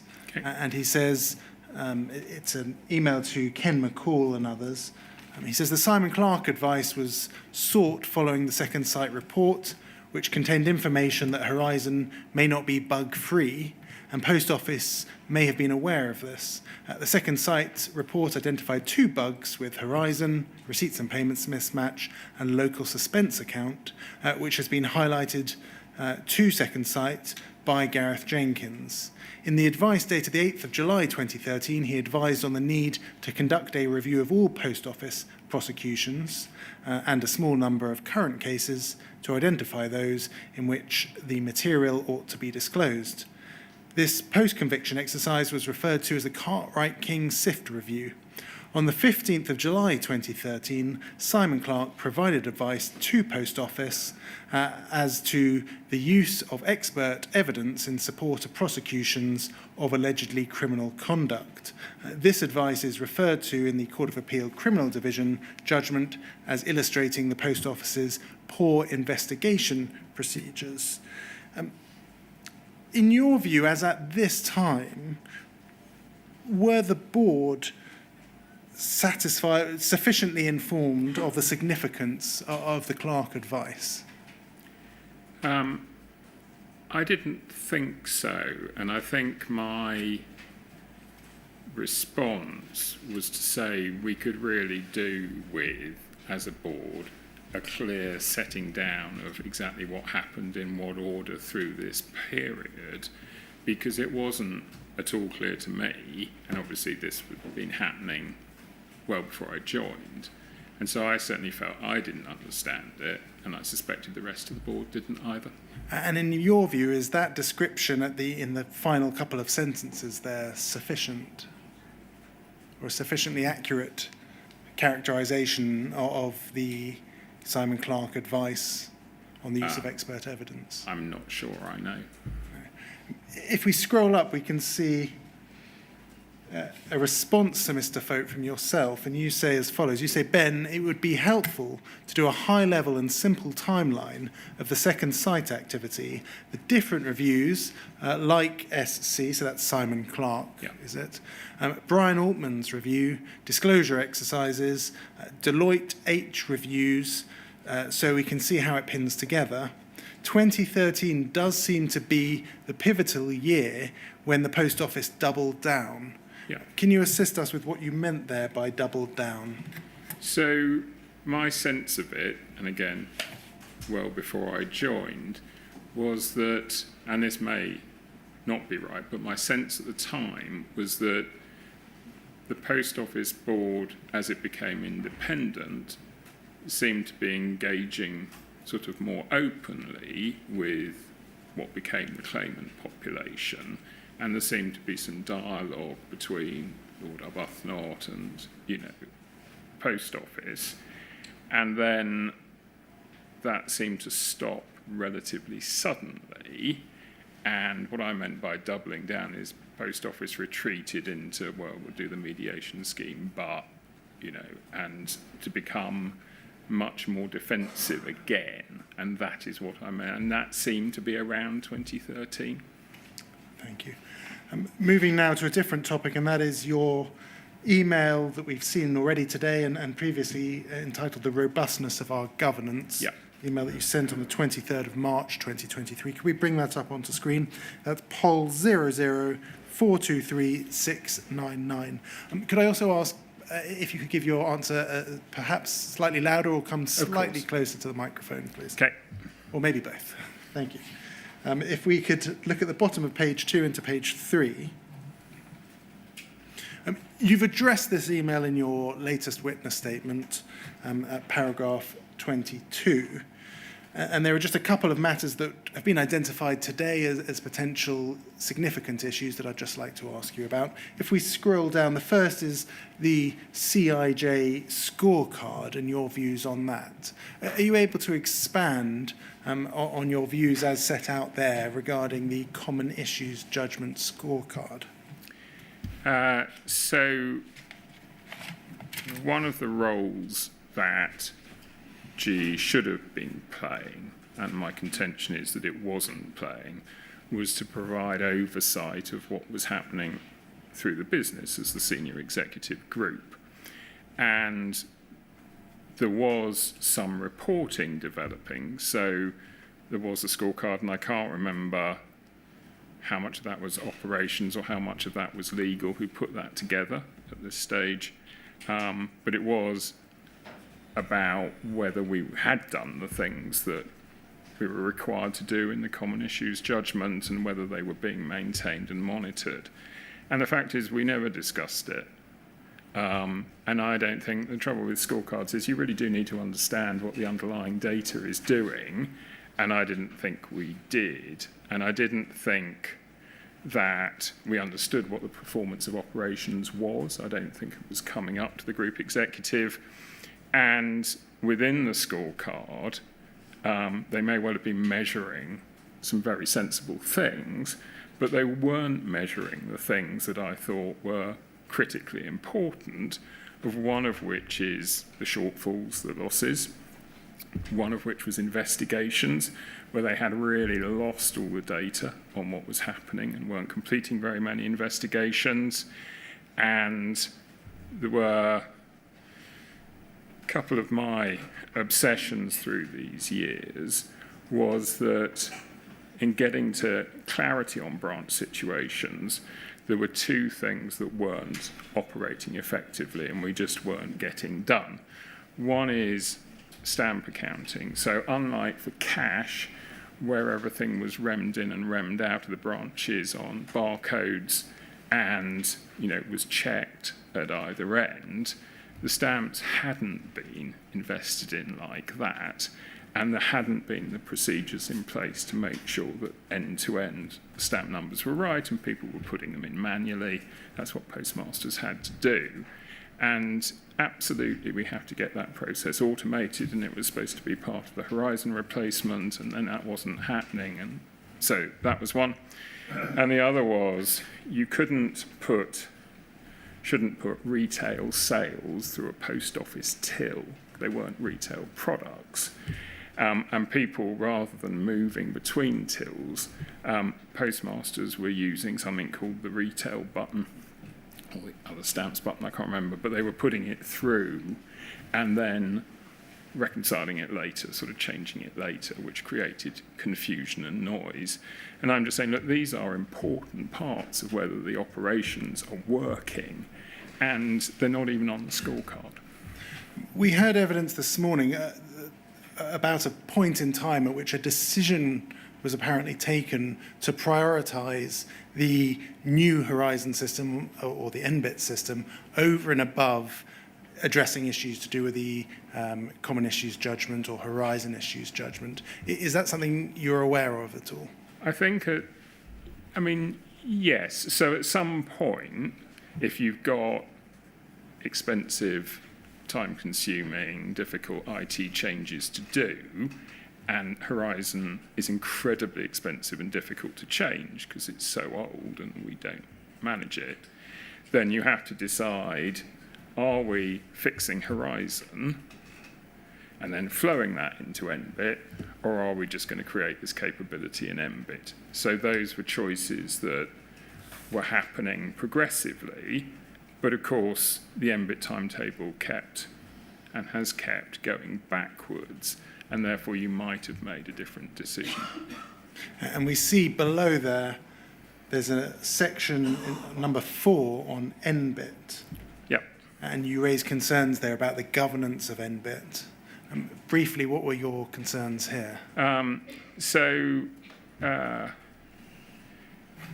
sort of steering group governing NBIT wasn't working particularly well, and the project wasn't getting the input from operations, thinking about how you roll NBIT out, that it needed. And the team had asked if I would chair the steering group, and Nick thought that was a bad idea. And then a year later, so I think we're probably autumn 22 now, had asked me to do that. And my view by the January was that it really needed fairly fundamental reworking, and said that, and Nick asked me to stand it down because he had other ideas. And so what he then set about creating was a completely different operating model with Katie Secretan leading it from Martin Roberts' team, and that took some time to set up. So between me being asked to sort of stop and the new arrangements coming in was a space of several months, which this was in the middle of. And I thought, well, there is just no formal governance now over the NBIT programme for this period. The Post Office doesn't yet have a new system in place that's been rolled out to sub-postmasters. At paragraph 58 of your witness statement, you say that Fujitsu's relationship with the board has never been satisfactory, and you suspect that both parties would like to end that relationship. Yeah. Was there discussion at board level about ending the relationship with Fujitsu? No, because it was very hard, though it was discussed over the years, it was very hard to really conceive that anyone other than Fujitsu could manage Horizon. And so you would only end the relationship with Fujitsu when you were really confident that NBIT was going to go in on a certain date and you were expecting it to work. And that date has never, certainly wasn't visible when I stopped working.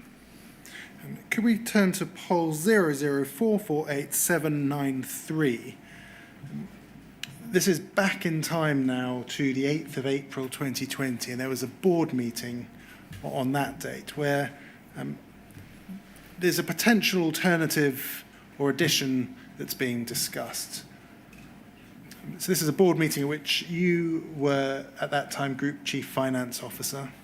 If we could turn to page 9 and have a look at the middle of that page. Actually, if we scroll up, thank you, if we stop there, we can see there's discussion of the group litigation order and then the post-GLO implementation plan. And if we scroll down, please, over the page, I'm just going to read to you a paragraph there. It says, we needed to reach a better position on the branch trading statement where we had been heavily criticised by the judge. If the branch trading statement could not be replaced, it needed to be supplemented by other information that made it fit for purpose. Communications to postmasters on the status of the branch trading statement contractually would be needed. It was noted that there had been a significant amount of communication about this. We were considering whether we could move the branch trading statement off Horizon, but migrating to another IT system could take a number of years. However, we were also looking at the different parts of the accounting system and what our options were. If we had a running account with a postmaster, we would settle the account for remuneration, and that would be transparent. We did not know yet if we could separate accounting from the Horizon system and place it elsewhere. Were there meaningful attempts to try and improve the branch trading statement while you were in post? There was a lot of work going on in 2020. In specific to the branch trading statement, I cannot remember how far we got or what changes were made by the team. So I'm afraid I'm unable to answer your question. But I think we obviously had done work on back office systems. And so I think the question we're trying to get at was within the SAP CFS accounting system, was there enough information coming through from Horizon and elsewhere that we could have tried to create a branch trading statement, put it on Branch Hub so it was available electronically, and I don't think that ever happened. So my recollection, it was probably too difficult. Could we please turn to poll 000215883 on a similar subject, looking at the board minutes of the 26th of May 2020.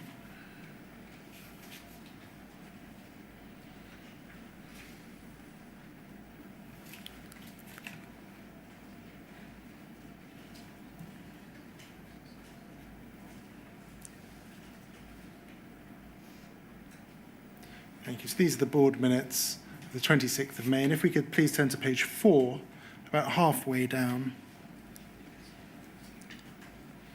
Under the topic of telecoms, the second bullet point, it says there, if we scroll down, please, Carla Stent noted that the Fujitsu relationship had been raised at the Audit and Risk Committee on the 19th of May 2020, and that Jeff Smythe, CIO, would be preparing a paper for the board on this issue. The Fujitsu CEO had recently indicated that they would like to explore a structured early exit agreement. A principles document was being drawn up. Are you aware of any progress insofar as that was concerned? So I don't particularly remember this conversation, but I assume they were talking about the Fujitsu relationship around the telecoms business rather than Horizon, which obviously we went on to sell the business relatively soon after.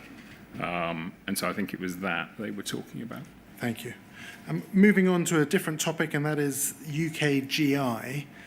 You had raised in a number of places, I think in that email, the governance email that we've already turned to, concerns relating to UKGI's role as a non-executive director. I think you've said performing a quasi-executive role. Can you assist us with your view on that, please? So I think the UKGI relationship and their role across the governance of Post Office has never worked properly, as far as I can tell, and certainly didn't in my time. And I think so the first problem is it just complicates the flow of information because you've got to discuss everything with UKGI, and then it goes to brief DBT, and sometimes they brief and sometimes we brief, and we don't necessarily know what the flow of information is. So I think that doesn't work. But I felt, strongly that it's an odd and equivocal role being shareholder representative, because the authority for that role comes from being the representative of the shareholder, of the Secretary of State. But often it seemed to me that the issues that were of concern to UKGI were their personal opinions on things, So they wielded the authority of being the representative of the shareholder to pursue things that were of interest to them, but which the shareholder wasn't particularly engaged with. And I thought that was consistently unhelpful. And did that remain the case throughout your time? Yes. You've said at paragraph 62 of your statement that many decisions were made significantly or were by or significantly affected by the Treasury. Yeah. Can you assist us with that, please? So I think anything which requires money being spent requires Treasury approval unless it's so small that DBT can do it themselves. And so all the major funding decisions, all the major compensation decisions are done, I think, through a negotiation between DBT and the Treasury. And the Treasury often sets conditions. So there were really detailed operational agreements that DBT had to make sure Post Office operated around HSS, around the overturned convictions compensation, in order for Treasury to confirm that they were willing to fund the compensation. And so all of these decisions were, negotiated between DBT and Treasury, and often Post Office wasn't in the room for that at all. And so you got, there was a very odd funding round, I think it was towards the end of 2021, when Post Office was asking for £400 million over 3 years. And then we were told we would get 200 million. And our view was, well, we couldn't therefore maintain 11,500 branches and we couldn't afford to replace Horizon. And DBT were just completely astonished. And they just hadn't, either, through UKIJ or whatever, they had not understood the financial position and found another 100 million, but we hadn't asked for enough and it wasn't enough. But they clearly didn't understand all the papers that were being written. So there was a final discussion between DBT and Treasury without any of them really understanding Post Office. Moving on to the NFSP, I think you've said that you don't agree with the idea of an oversight committee. No. Can you briefly expand on that? Post Office needs to be owned by postmasters. There is a fundamental conflict of interest between Post Office Limited and postmasters, and it plays out really simply and financially, which is if Post Office wants to meet a financial target, the easiest way it can do that is not pay as much money to postmasters. And what you've seen was, a deliberate, and I can explain it, attempt to reduce the overall postmaster remuneration between 2012 and 2018, which is all disclosed. And that was done through largely network transformation. And then following that, we agreed postmaster remuneration had to increase. And we had been very aggressive with the banks around Banking Framework 2. We probably added 90 million to the Post Office bottom line overnight. And that enabled 2 increases in postmaster remuneration, so that by 2020-21, postmaster remuneration had gone up, and the total amount paid, which no one ever talks about, had actually gone up for 2 years in a row. And then since then, it's gone down, bubbled around, and it's still less than it was, and it's still far less than it was in 2012, and yet postmasters have had to bear huge inflation through energy costs, minimum wage, and all the rest of it. And so, we had this conversation often, but Nick was very clear about we should be putting postmasters first at the beginning of 2021, and that was a rallying cry. And by the autumn, I said to him that I was uncomfortable using that phrase, because if you looked at the way we were divvying the money up, we put hitting our financial targets first and postmaster remuneration second. And he said that he hadn't been using that phrase for some months at that time. Were you aware during your time of whether compensation was being sufficient or redress was being sufficiently addressed at board level. Do you have any views on that?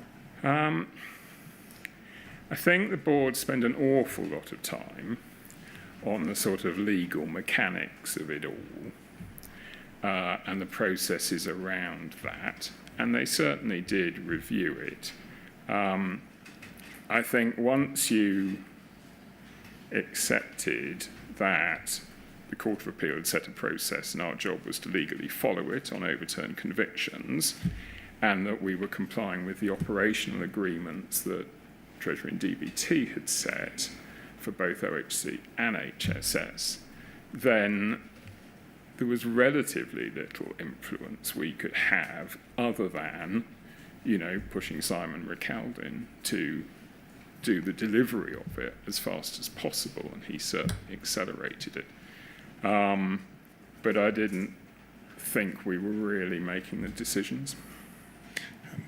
It has been suggested earlier today that one of the considerations was the taxpayer rather than simply whether it was full and fair compensation. Do you have a view on that? So the Treasury set aside funding for HSS, for OHC and other schemes later. Now that process was slow and painful. But if you take overturned historical convictions, they set aside a very significant amount of funding with a time limit to use that funding. Memory was over 700 million. And Court of Appeal set the process, and the reason why our estimates of that spending actually reduced over time was because we just thought more people would come forward, and they didn't. But I've never understood, and I do say this in my statement, why Henry thought, why anyone would have asked him to slow down the compensation. I can absolutely understand the government saying, look, you've got to cut investment spend in the business, you've got to manage the cash flow. But the money for the compensation was there. It was set aside. If we followed the process and the compensation was paid, we would recover it from the Treasury, and the Treasury had already set it aside. And so there was no advantage to anyone in slowing down compensation. And to be honest, if Henry really thought he was being asked to slow down compensation, he should have threatened to leave. I mean, it would have been outrageous. In light of that, do you have a view as to whether it was or was not likely that pressure was put on him? So I'm sure there was lots of pressure on him to all sorts of things. I've never understood why they would be pushing him on compensation payments. Nick told me at one point that what the Treasury had said, I think, but I am repeating conversations, is that if Post Office was going to get more money, which we were clearly going to need, that they wanted a strategic review of government's requirements of the network. And so Nick and others were pushing very hard for that review to be done because it should unlock the door for more funding. And what Nick told me, so I guess it would have been late 2022, was that the then Secretary of State had said no, they weren't going to kick this off, and could Post Office sort of limp through to the next general election as best it could. Now, obviously, when Nick gives testimony, he can say whether that's what his recollection is, but that's my recollection. And so I assume there's been a muddling between not doing a strategic review, not getting more funding, although in fact some I think has been provided, and the actual compensation itself. Thank you. My final topic is departures. Departures in general first. I think you've highlighted issues with Chief People Officer and that there were a number of departures. Can you think of any reason why that particular role is one that's subject to such churn in who fulfills the role? Well, I'm not sure I can.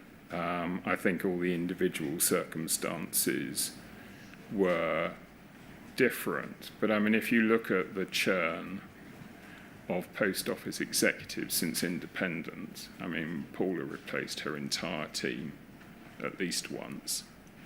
And, you know, I replaced one member of that team very quickly and was working on another. And, you know, Nick obviously replaced, you know, relatively new CIO and retail director within a few months. And, you know, so it does seem to have been a theme overall, not just chief people officer.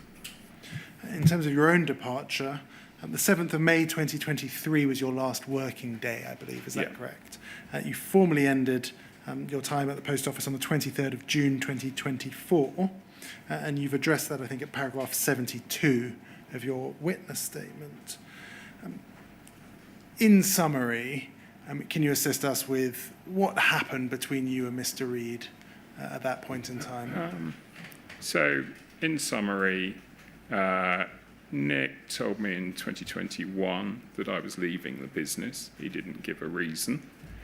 And I thought it was the chief executive's right to choose their team, but I thought I ought to be compensated because he was absolutely clear he wasn't firing me, he wasn't making me redundant, and so I thought it was reasonable that, and he thought it was reasonable that he settled the contract. And I suspect he can tell you that he had some encouragement from DBT that they would support that position, which is why he had talked to me. And then they changed their mind or made up their mind and refused to do so. So in May of that year, he asked me to stay on, and I agreed, and we agreed a modus operandi. Now, I don't know what happened after that. I think I read somewhere that Jane Davis was saying that getting rid of me was an objective for her and her predecessor, but I don't know if that is true or not. I was finding it increasingly stressful for two reasons. One was to work in an atmosphere where I didn't feel welcomed or, you know, able to fulfill my full role. And the other was, through 2022, we seemed to have given up trying to run the business, and it was just deteriorating on a whole range of fronts, a lot of which I talk about in there.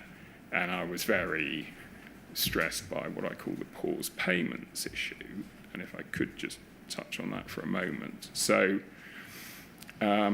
Post Office used to recover money from postmasters through deductions from their remuneration over an agreed term, which might go on for years.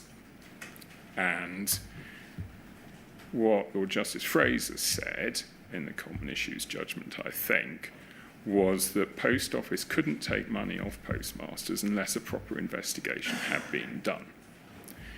And the legal advice, therefore, was there were existing sort of deduction arrangements still going on from before 2019, and the legal department said it should stop, and the HRC refused to stop it, and it was still going on in 2022.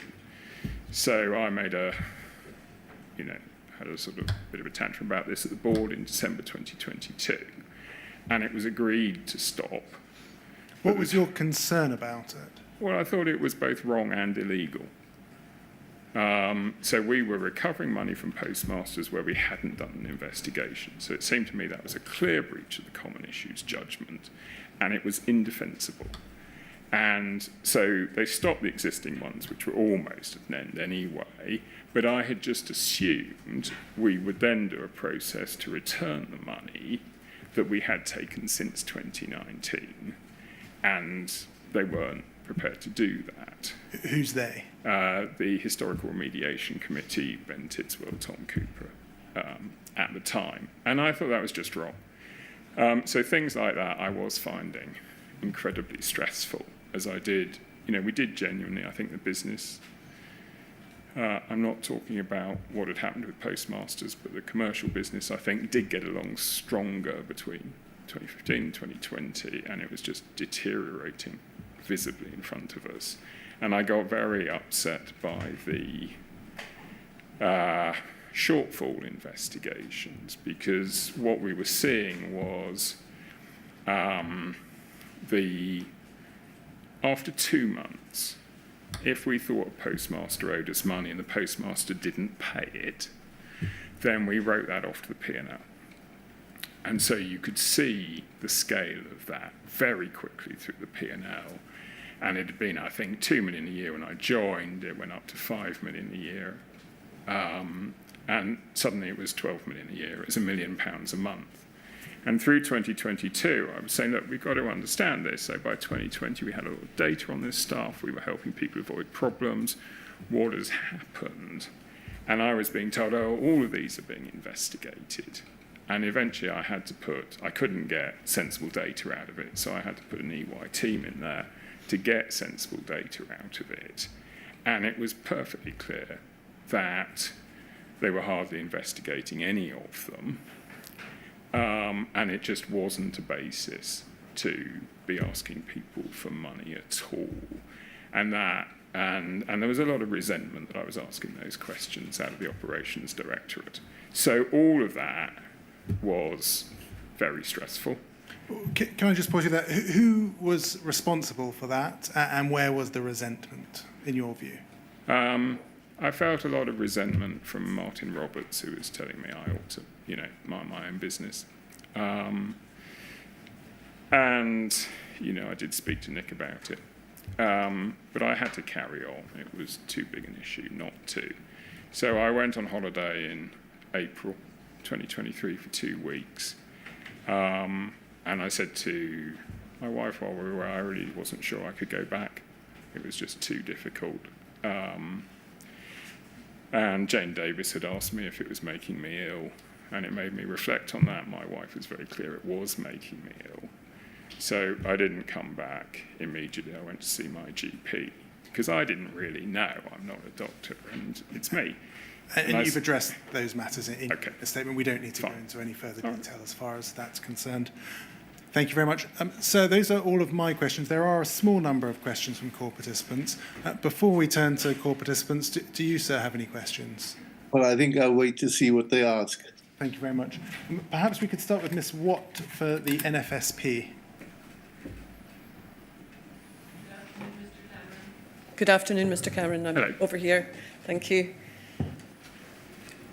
Thank you. I ask questions on behalf of the National Federation of Sub-Postmasters, and I've got a couple of questions for you regarding some financial changes that I understand took place while you were the Chief Financial Officer. I'd like to discuss the concept of hard-to-place postmasters. And I'm going to summarise, if you bear with me, I'm going to speak for a little bit and then I'll ask you some questions. So in summary, under hard to place since 2018, if a postmaster wanted to leave the network, but a potential new postmaster could not be located, then the Post Office places them on a hard to place register. And if a potential new postmaster is found, the exiting postmaster will get a leavers payment. Post Office originally offered 26 months compensation to the hard-to-place postmasters. But this has been reduced unilaterally by the Post Office to 12 months, which is an average loss of around £43,000 for a postmaster. It's a significant decrease in the return the sub-postmaster will get from their investment in the business, and they will have all the costs associated with closing down their business, and adds to the significant difficulties with remuneration that postmasters have been facing. Now, turning to Nick Reid telling you that you would be leaving the Post Office, you say at paragraph 70 of your witness statement, "In my experience, it's not unusual in the commercial world for CEOs to want to recruit their own teams. Indeed, even within Paul, many executive colleagues had previously received settlements to leave the business." And you go on at paragraph 80 to set out your financial settlement, which you say is 2 years' salary at £245,000, so just under £500,000. Would you agree that it is not fair that postmasters who've invested their money, time and lives in their business are having their compensation, modest compensation for leaving the network cut, especially considering that the network relies on their investment and work when at least some senior departing post office officials can negotiate large settlement packages? So, number of thoughts. I mean, fundamentally, yes. And often there are relatively few people getting senior remuneration. There are an awful lot of postmasters, and therefore the overall cost to the business gets very disproportionate, which is why it's easy to end up in these places. I didn't get a financial settlement. I got retired on ill health, which was not my judgment. And so I think that is different, and it followed the post office's policies, I think, to the letter. Under those circumstances, there were no special favours. Nonetheless, your point is well made. On hard to place, and I'm not the world's greatest expert on it, I think this came out of the transformation programme. And the rule was we couldn't pay compensation at that point unless there was a replacement post office. We couldn't pay under the rules of the Network Transformation Programme to shut a post office. And I think that was the rule that it originated with. It's then been debated at least once a year, and the decision to reduce it was taken quite reluctantly, but we just weren't being funded in the way we had been under network transformation. And so it was, one of those difficult financial trades. But is it unfair? Yes, it is. So, and just to tie off that point, notwithstanding what you've said about your own particular circumstances, so you would agree that there's a disparity between how the post office treats its senior employees as compared to how it treats postmasters, and would you agree this is just one of many issues that reflect badly on the post office of today in the way it continues to treat those investors in the business, the postmasters? So I agree it's unfair, absolutely. The post office does have to meet the budgets agreed with government, or the government has to pay us more money. So Nick campaigned quite hard, I would guess, sort of 2022, to increase postmaster remuneration, but it required more money from government. We didn't have that money, and anything we could do ourselves would have been a drop in the ocean of making a really material difference to postmasters. And the government said no. So it's not that Post Office Limited is sitting on a huge pot of gold and arbitrarily chooses. Post Office Limited is bust. It's been bust for years. It has 700 million of net liabilities, and we've disclosed this in excruciating detail for ARA after ARA. So I take your point about the fundamental unfairness. If you wanted another example, all through my time, Post Office employees got pay rises. I mean, I didn't, but Post Office employees got pay rises to 2.5% most years. Postmasters didn't. Their remuneration fell. So yes, it is absolutely an unfair structure. Thank you. Mr. Henry? Mr. Cameron, you wrote a document that nobody will forget, the What Went Wrong document, and you wrote that in 2020. But I want to just explore with you another document that you wrote back in 2018, and it was entitled Sparrow Narrative. Do you remember it? And I've read it in my papers for this. Now, the former document was premised on the basis we did not sufficiently challenge and test our legal advice until it was too late. Do you accept that in the Sparrow Narrative document, there is nothing in the mindset of senior management in 2018 about testing the legal advice? Absolutely, and I think that was precisely the sort of basis of my apology when I was last here, which was to say up till sort of 2019, 2020, I simply hadn't challenged enough the very clear sort of statements of the Post Office leadership, and I'm sorry for that.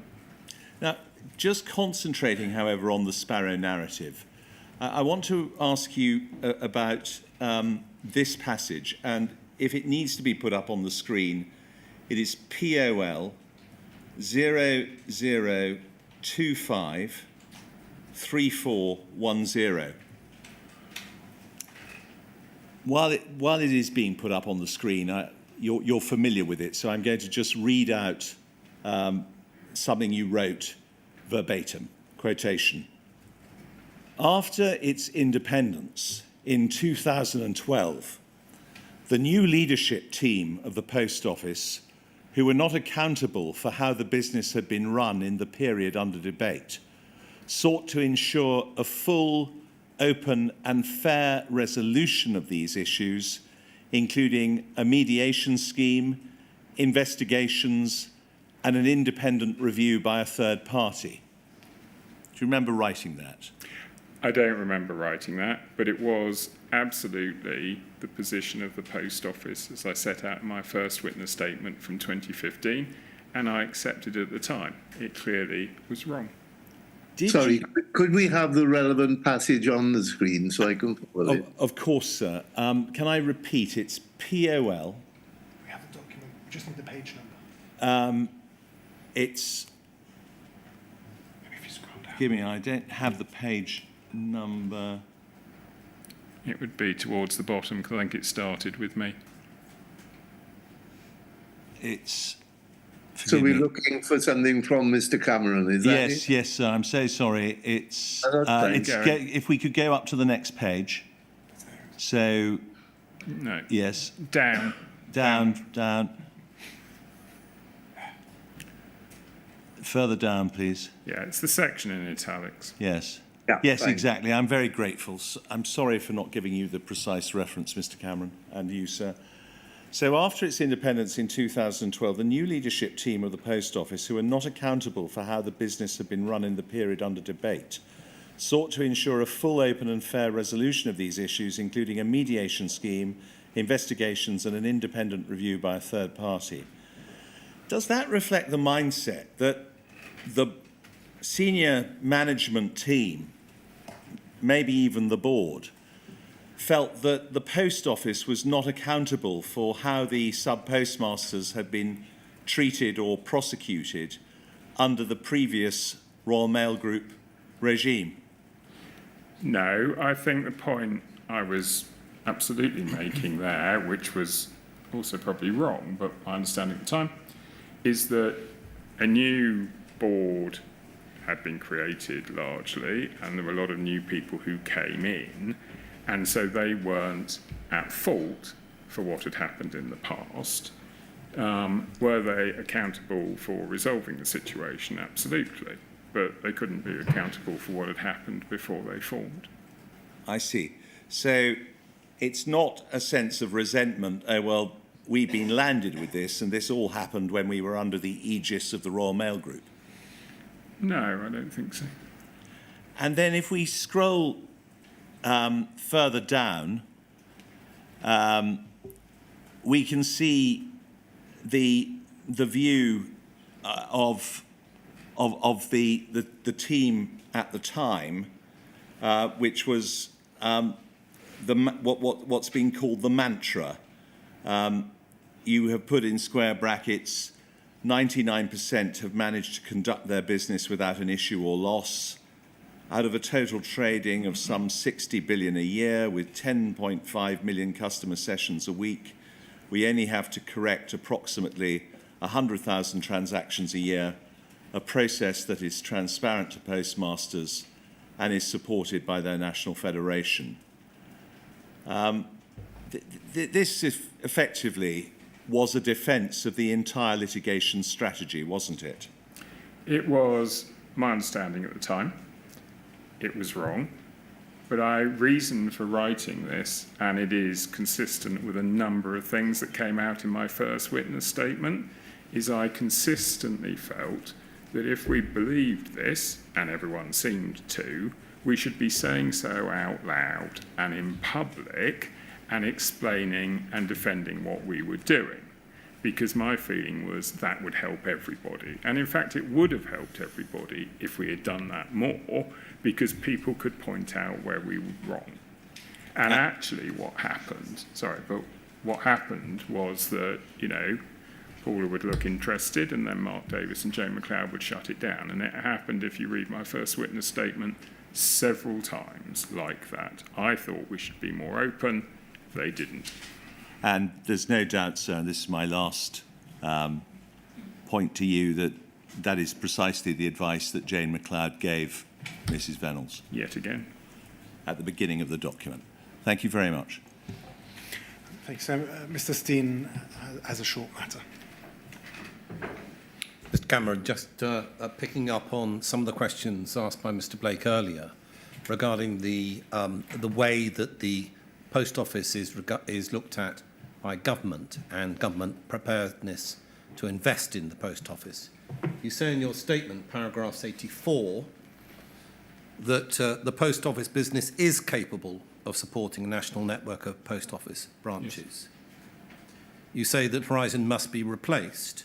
Yes. And if the government wants a sustainable national set of post offices, it will have to finance the complex multi-year set of challenges and then arrange for postmasters to own the network long term. Now, let's go back to that. That's paragraph 89. If HMG wants a sustainable national set of post offices, it will have to finance the complex multi-year set of challenges. Yes. Right. Now, that position, the government need to set out its agreement to finance the Post Office into the future. That position has remained the same for now a number of years. Do you agree? We get, as does the rest of kind of Whitehall, funding settlements, which might be for 1 year or might be for 3 years. But that isn't a brilliant way to fund a trading business where circumstances can change radically. It's really designed to say, well, you'd like to spend 10 billion on green technology, we're only giving you $1 billion, do what you can. And it doesn't really work. And I think we have, I'm not suggesting for a moment that Post Office hasn't muddled some of this. So we simply didn't ask for enough money for the Horizon replacement. I mean, nowhere near enough. And the more we got into it, it was very early stage, and it was a sort of budget for software, the more difficult, complex and expensive the actual rollout looks like it's going to be. And this is a software and a hardware change. It's the first one for 20 years. The last one went catastrophically badly. So there is no trust in the system. And so, I remember being part of a software rollout in a commercial company as an employee. And at one point, they just said, look, we cannot cope with being on 2 systems at the same time. So we know it's not working brilliantly. We're just going to push everything onto the new system and we'll fix it later. Now, as an employee, that was fine. It is utterly inconceivable that you could talk like that to postmasters because they're running their own businesses, and Horizon was a catastrophe.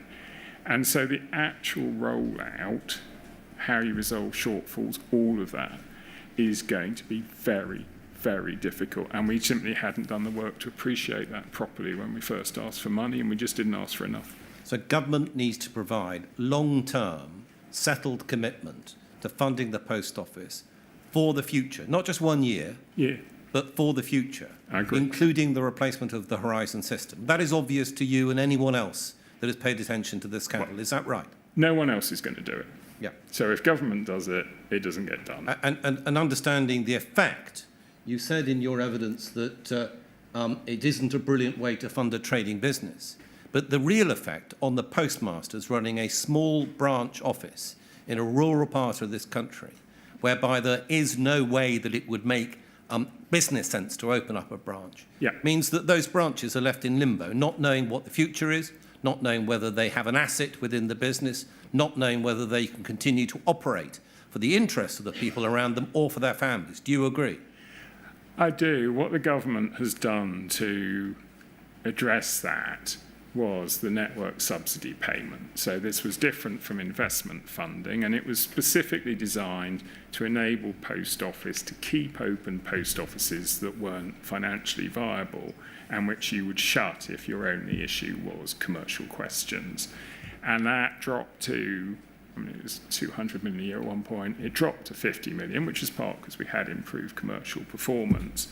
But that is less than it costs, or certainly when I was asked there, it was less than it cost.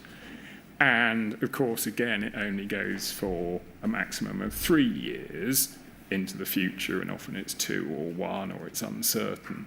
And so I agree with you, and this is why I think the strategic work around the network, which has been so postponed, actually does need to be done, because the government either needs to say, yes, we do want you to keep all those uncommercial post offices open, in which case it has to pay for them because there's no one else, or it doesn't, in which case they'll go.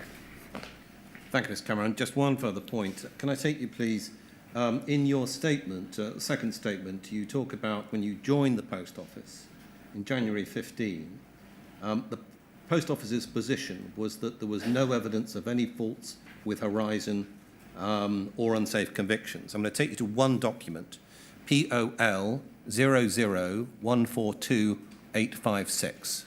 POL 00142-856. Should come up on the screen now.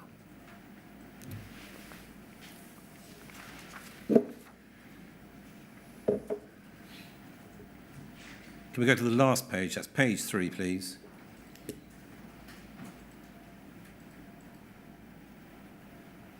And drop down to the last couple of lines, please. Now, this is signed by Mike Young, Chief Operating Officer, March 2012. So this predates you joining the Post Office. Yes. Just as a reminder, Mike Young was an individual who was discussed by Paula Bennells as being one of the people who she relied upon to tell her, look, there's no problem in the system, okay? Okay. So my question about this document is whether this document was a document that was drawn to your attention. So briefly, we go back to page 1, please. And then under the heading background, 2.1, if you can highlight that, please. Last week's major incident on Horizon was the 4th significant service failure of the system in 9 months. And then there's a recitation of those failures in July of 2011, December 2011, February 2012, March 2012. Now, interestingly, in relation to this document, there's no mention of the mismatch bug or any other bugs. We drop down then to the paragraph at 2.3. Summarize this. Says there that as part of the move to Horizon Online, contract was renegotiated. One of the design changes which contributed significantly to reduction in Post Office operating costs, circa 5.5 million per annum, to the savings was moving to an active-passive data centre arrangement. And then I'll read the next bit. Consequently, the Resilience is now housed in one data centre, with the second data centre primarily being used as a test environment, but available for disaster recovery if required. So setting out those issues. The proposal is set out by Mr. Young at page 3, paragraph 6.2. So under proposal 6.2, highlight that, please. Thank you. In recognition of the recent performance history, the media attention this has drawn, and our business transformation plans, we have proposed a fundamental review of the service. Within this review, we will draw out whether the current technical design is correct for our future business needs and plans. The review will run in conjunction with the operational investigations.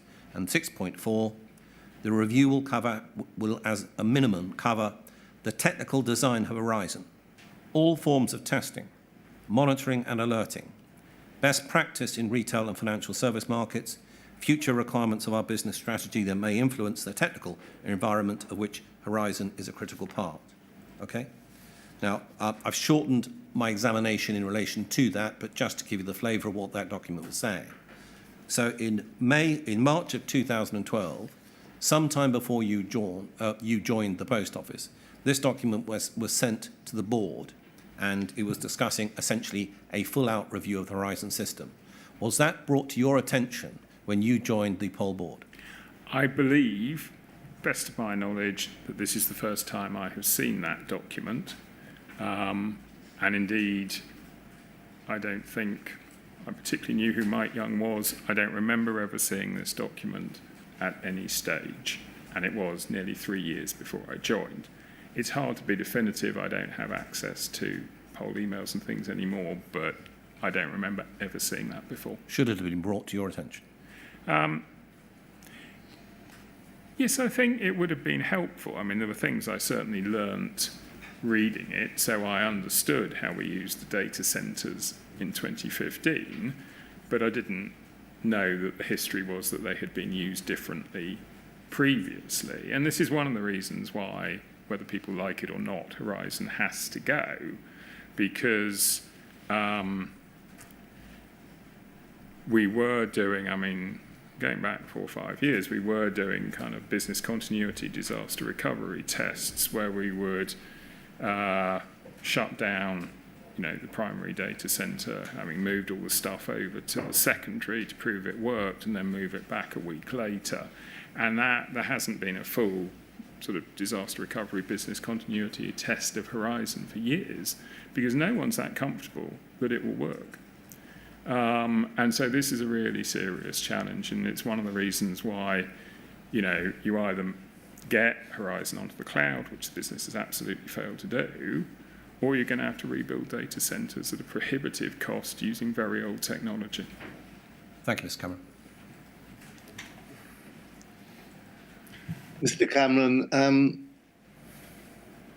in the aftermath of the Bates litigation, HSS came into existence, yeah? Yeah. And presumably, at or about the same time, the remediation committee came into existence. I think it was a little bit later, sir. Yeah, so, but yes. Yeah. And were you on the remediation committee from the outset? I don't think I was. So one of my, but apologies if this is wrong, one of my agreements with Nick was that I was, there was, as soon as, straight after the litigation, so I'm saying sort of late-ish 2019, one of the points I made was that the committee then managing these matters was essentially exactly the same people who had managed the litigation, other than Nick swapping in for Paula. And I felt that was wrong and hard to defend. And I thought, and then it moved to the whole board. And in 2020, I think sort of 40 board meetings or something. I mean, it was a huge increase in work.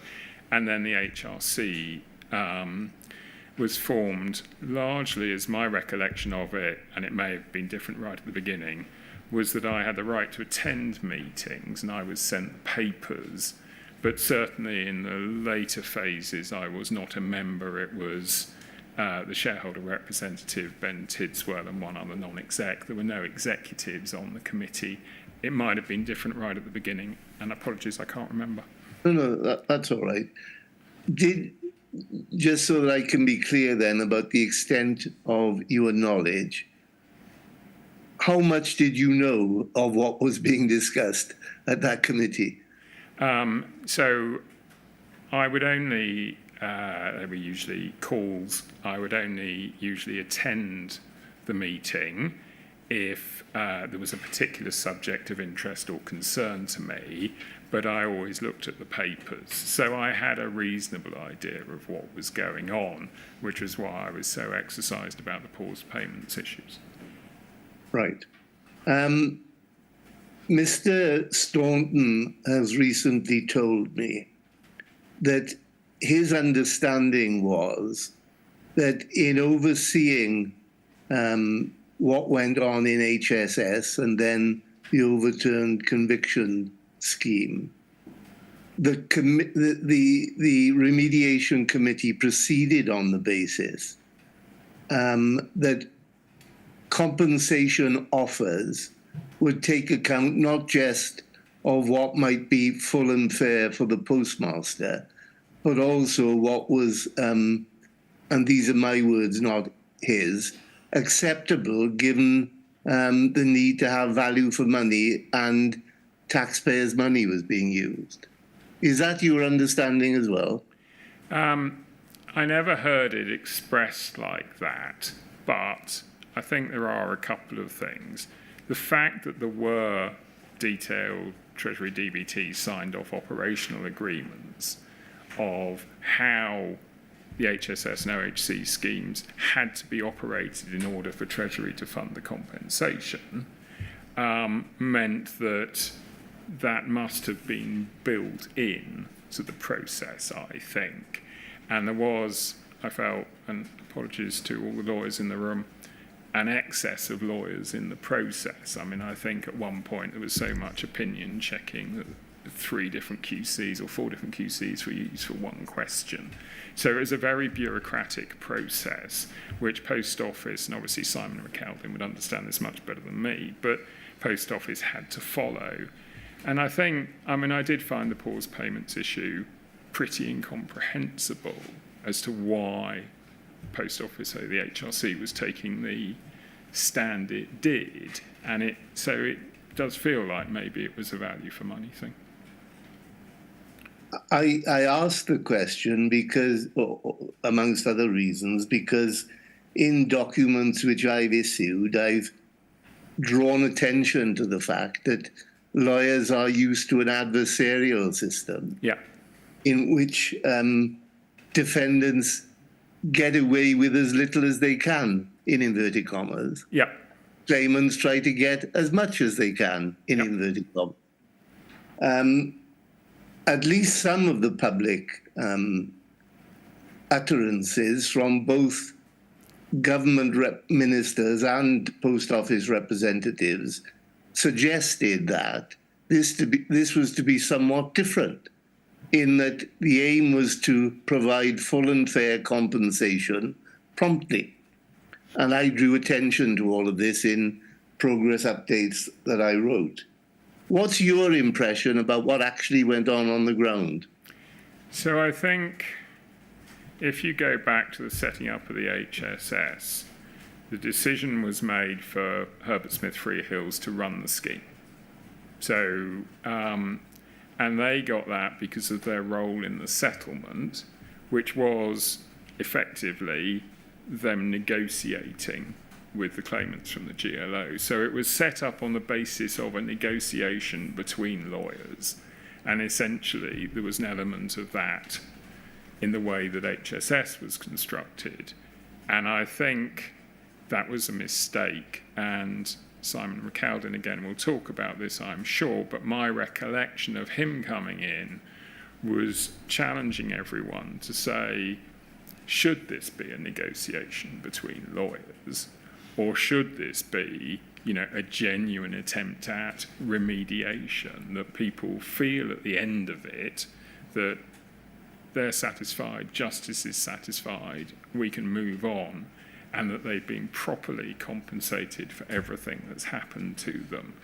And I think that did conflict with the sort of legal advice committees, bureaucracy of the schemes, quite badly. All right. Thank you very much, Mr. Cameron. Thank you for coming for a second time. I trust you won't have to come again. Thank you very much, sir. So, 10 o'clock tomorrow morning, Mr. Blake. Thank you very much, sir.